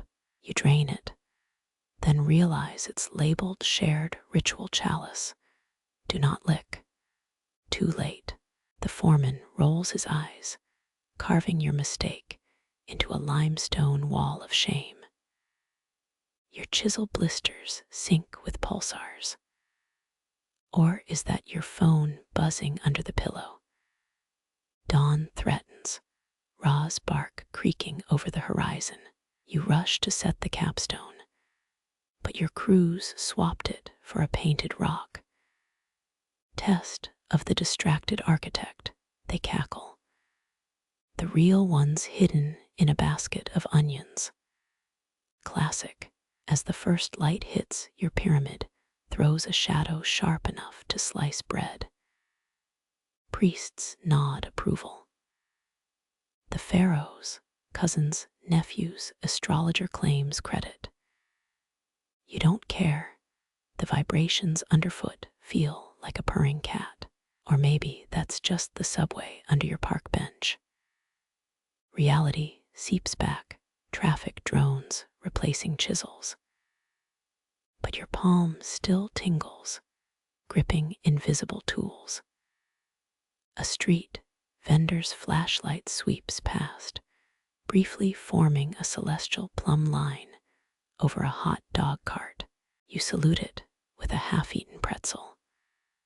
The salt tastes like victory and poor life choices. Sleep finally pulls you under its current-carrying whispers from limestone quarries. Somewhere, a baboon yawns, waiting for its stars to rise. The desert in your mind shifts, cells morphing into server racks. Cool air hisses where sweat once dripped. You blink at a screen's blue glow. Its map shows Sudan's Nubian pyramids as pulsing dots. A drone buzzes past your ear, its wings stamped with bent pyramid stickers. One mainstream fact grounds you. LiDAR scans proved 6 Sudanese tombs tilt exactly 2 degrees off axis, matching canopus. Positions circa 2300 BCE. You tweak an algorithm trained on ancient decans, star groups, guiding nightly shifts. The code's comments include hieroglyph emojis. Good programmers steal. Your supervisor shrugs, quoting Picasso. Or maybe Imhotep's lesser-known third cousin. A chatbot chimes in with reconstructed star tables. You have expected to demand payment in barley. Old habits linger. You catch yourself aligning coffee mugs like the Giza trio. A colleague's drone footage reveals something odd. Erosion patterns mimicking Thoth's constellation maps. Coincidence, scoffs a tenured professor. But interns whisper theories over seltzer cans. Did priest astronomers pre-compute erosion rates? Historians still argue whether celestial math included geological decay, or if they just trusted Ra to handle the dirty work. Downstairs, robots 3D print scale models, each layer adjusting for Earth's axial precession. One malfunctions, spitting out a pyramid shaped like a traffic cone. The team debates keeping it as modern art. You disable the bot, then notice its error log ends with letter 13020, letter 13022, hieratic symbols for user error. Your VR headset whirs. Suddenly, you're surveying Mara's steep-sided tombs. Digital stars twinkle through sandstorms. A virtual foreman barks in reconstructed Meroitic. The render budget's a nightmare. Your producer groans, flickering into pixels shaped like a grumpy baboon. Mid-upload, you spot a glitch. Lunar nodes aligning too perfectly. The system's defaulting to Greek star catalogs. Ancestor codes clash in the cloud. Ancient Nubia arguing with Ptolemy in binary. A warning flashes. Alter conflict, resolve with sacrifice, or cancel. You choose sacrifice, and your lunch order gets mysteriously refunded. Seeking analog calm, you sketch angles on a tablet, its stylus scratching like a reed pen. Wi-Fi pulses sync with Polaris, recorded transit from 2600 BCE. One engineer swears his desk plant grows toward the speakers on Egyptian frequencies. You don't ask. At night, the lab's drones dance, forming asterisms above parked cars. Kids mistake them for UFOs. Security cams catch you bowing to their glowing patterns, a joke mostly. The quirk, Sudan's government, once found a 1990s drone buried near Mara, its chipset etched with crude duet maps. Conspiracy forums still blame time-traveling priests. You tweak the AI's reward function, delayed gratification for accurate alignments. It responds by hiding hieroglyphs in the code. One translates to the competent, never rush eternity. Your to-do list feels judged. Rain smears the windows, mimicking desert downpours that once paused construction. The team shares memes. Sphinxes lecturing GPT-4, obelisks as USB drives. Someone projects Natalie Portman's annihilation on the drone hangar for inspiration. Dawn finds you disassembling a rover's star tracker. Its lens glints, a tiny replica of the Benben stone. You pocket it, wondering if Imhotep's crew ever nicked sacred tools. Outside, a delivery robot gets lost, circling the parking lot like a confused circumpolar star. Sleep tugs again, but your fingers keep typing. The last thing you see, a satellite's path overlaying Orion's belt. Somewhere in Sudan, wind reshapes dunes and algorithms dream in old angles. The holographic chisels fade, leaving afterimages that dance like desert heat. Your fingers still tingle from phantom vibrations. Someone's left a 3D printed cubit rod on your desk. Its markings glow faintly. You press it against the wall, and the plaster cracks in perfect Tura limestone patterns. Through buzzing fluorescent lights, you catch whispers in demotic script. A security feed flickers, showing shadowy figures pacing the parking lot in pleated linen. They vanish when you blink. The mainstream fact grounds you. Real stonemason marks survive in pyramid cores, names like the drunkards of Menkora etched beside ramps. Your tablet pings an anomaly in the drone data. Mara's smallest pyramid shows stress fractures shaped like the Draco constellation. Cross-referencing, it aligns with earthquake patterns from 120 BCE. A grad student jokes about ancient seismic retrofitting until your laser scan reveals lead strips filling the cracks.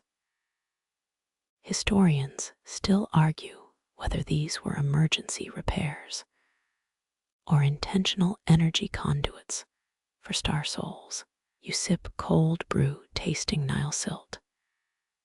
The office plants rustle without wind. That quirky tidbit floats back. During the 1980s, a French team found a vault beneath Djoser's pyramid empty, except for a single weathered sandal and a Coca-Cola bottle cap. Conspiracy. YouTube's claim it's a time traveler's joke. Code scrolls across 3 monitors. The AI now outputs hieroglyphic error messages.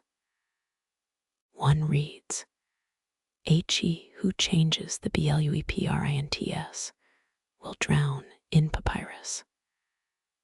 Your boss laughs, then notices all the fire exits are jammed with VR treadmill parts.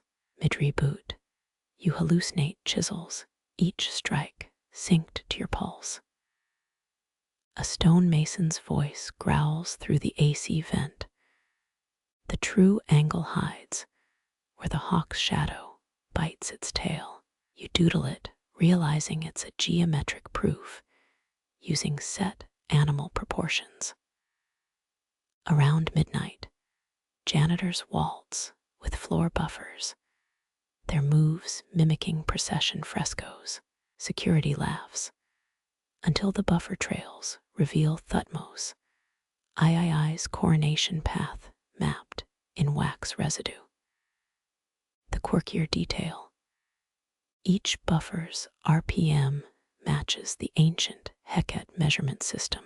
You email the find, autocorrect turns ritual dance to tidal trance. Somehow, the typo gets approved for next year's grant proposal. A colleague blares walk like an Egyptian through Bluetooth earbuds. The baseline syncs to your seismograph readings. Coincidence feels less likely by the hour. Drones hum overhead, projecting star maps onto dust motes. One forming Orion's belt gets tangled in a spider web. The security guard salutes it anyway. You remember those odd ledger entries from Giza. Payments of beer and onions for stone that obeys the sky. Sleep deprivation hits. The espresso machine morphs into a miniature Benben stone. You pour a shot and swear it steams in hieroglyph shapes. A pop-up appears. Update. Your ancestral worker's favor has increased plus 5%. You click dismiss. The mouse cursor burns papyrus-scented. Dawn leaks through blinds, striping your keyboard like sun through pyramid shafts. The cleaning crew left a note. Stopped vacuuming. Sand kept appearing. You check the filter. It's filled with Sahara-grade granules and flecks of malachite. As your eyelids fall, the walls breathe. Plaster becomes packed earth.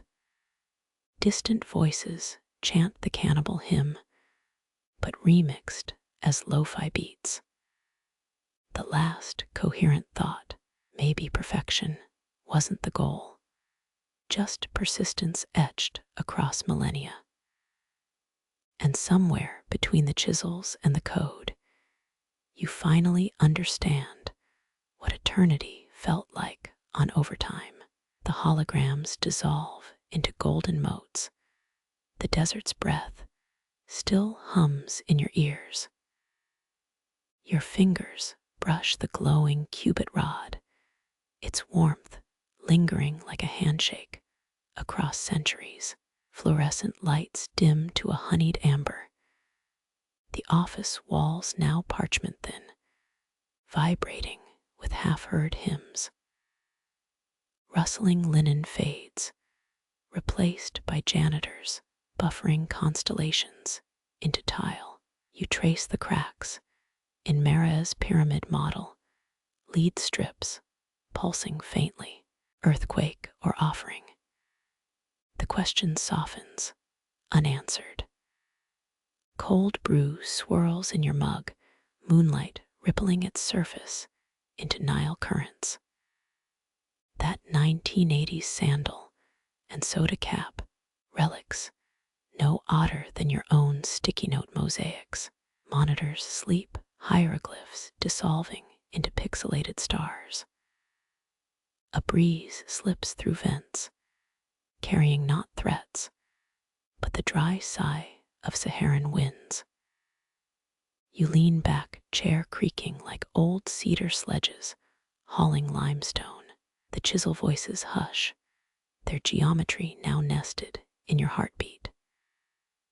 Dawn's first light stripes your desk, Benben stone espresso machine, quiet at last. Floor buffers rest, their wax patterns echoing processionals. Only drums remember that auto-corrected tidal trance grant proposal. It glows on screen, a serendipity you'll solve tomorrow. Sahara sand spills from the vacuum, cool beneath your palms. Grains slip through fingers, each a fractured star map. Lids grow heavy, blurs morphing into lo-fi, hymns hummed by throaty winds.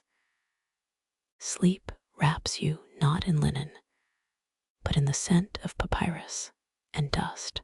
Centuries fold like accordion walls, no division between chisel and keystroke. The last whisper curls like smoke rest.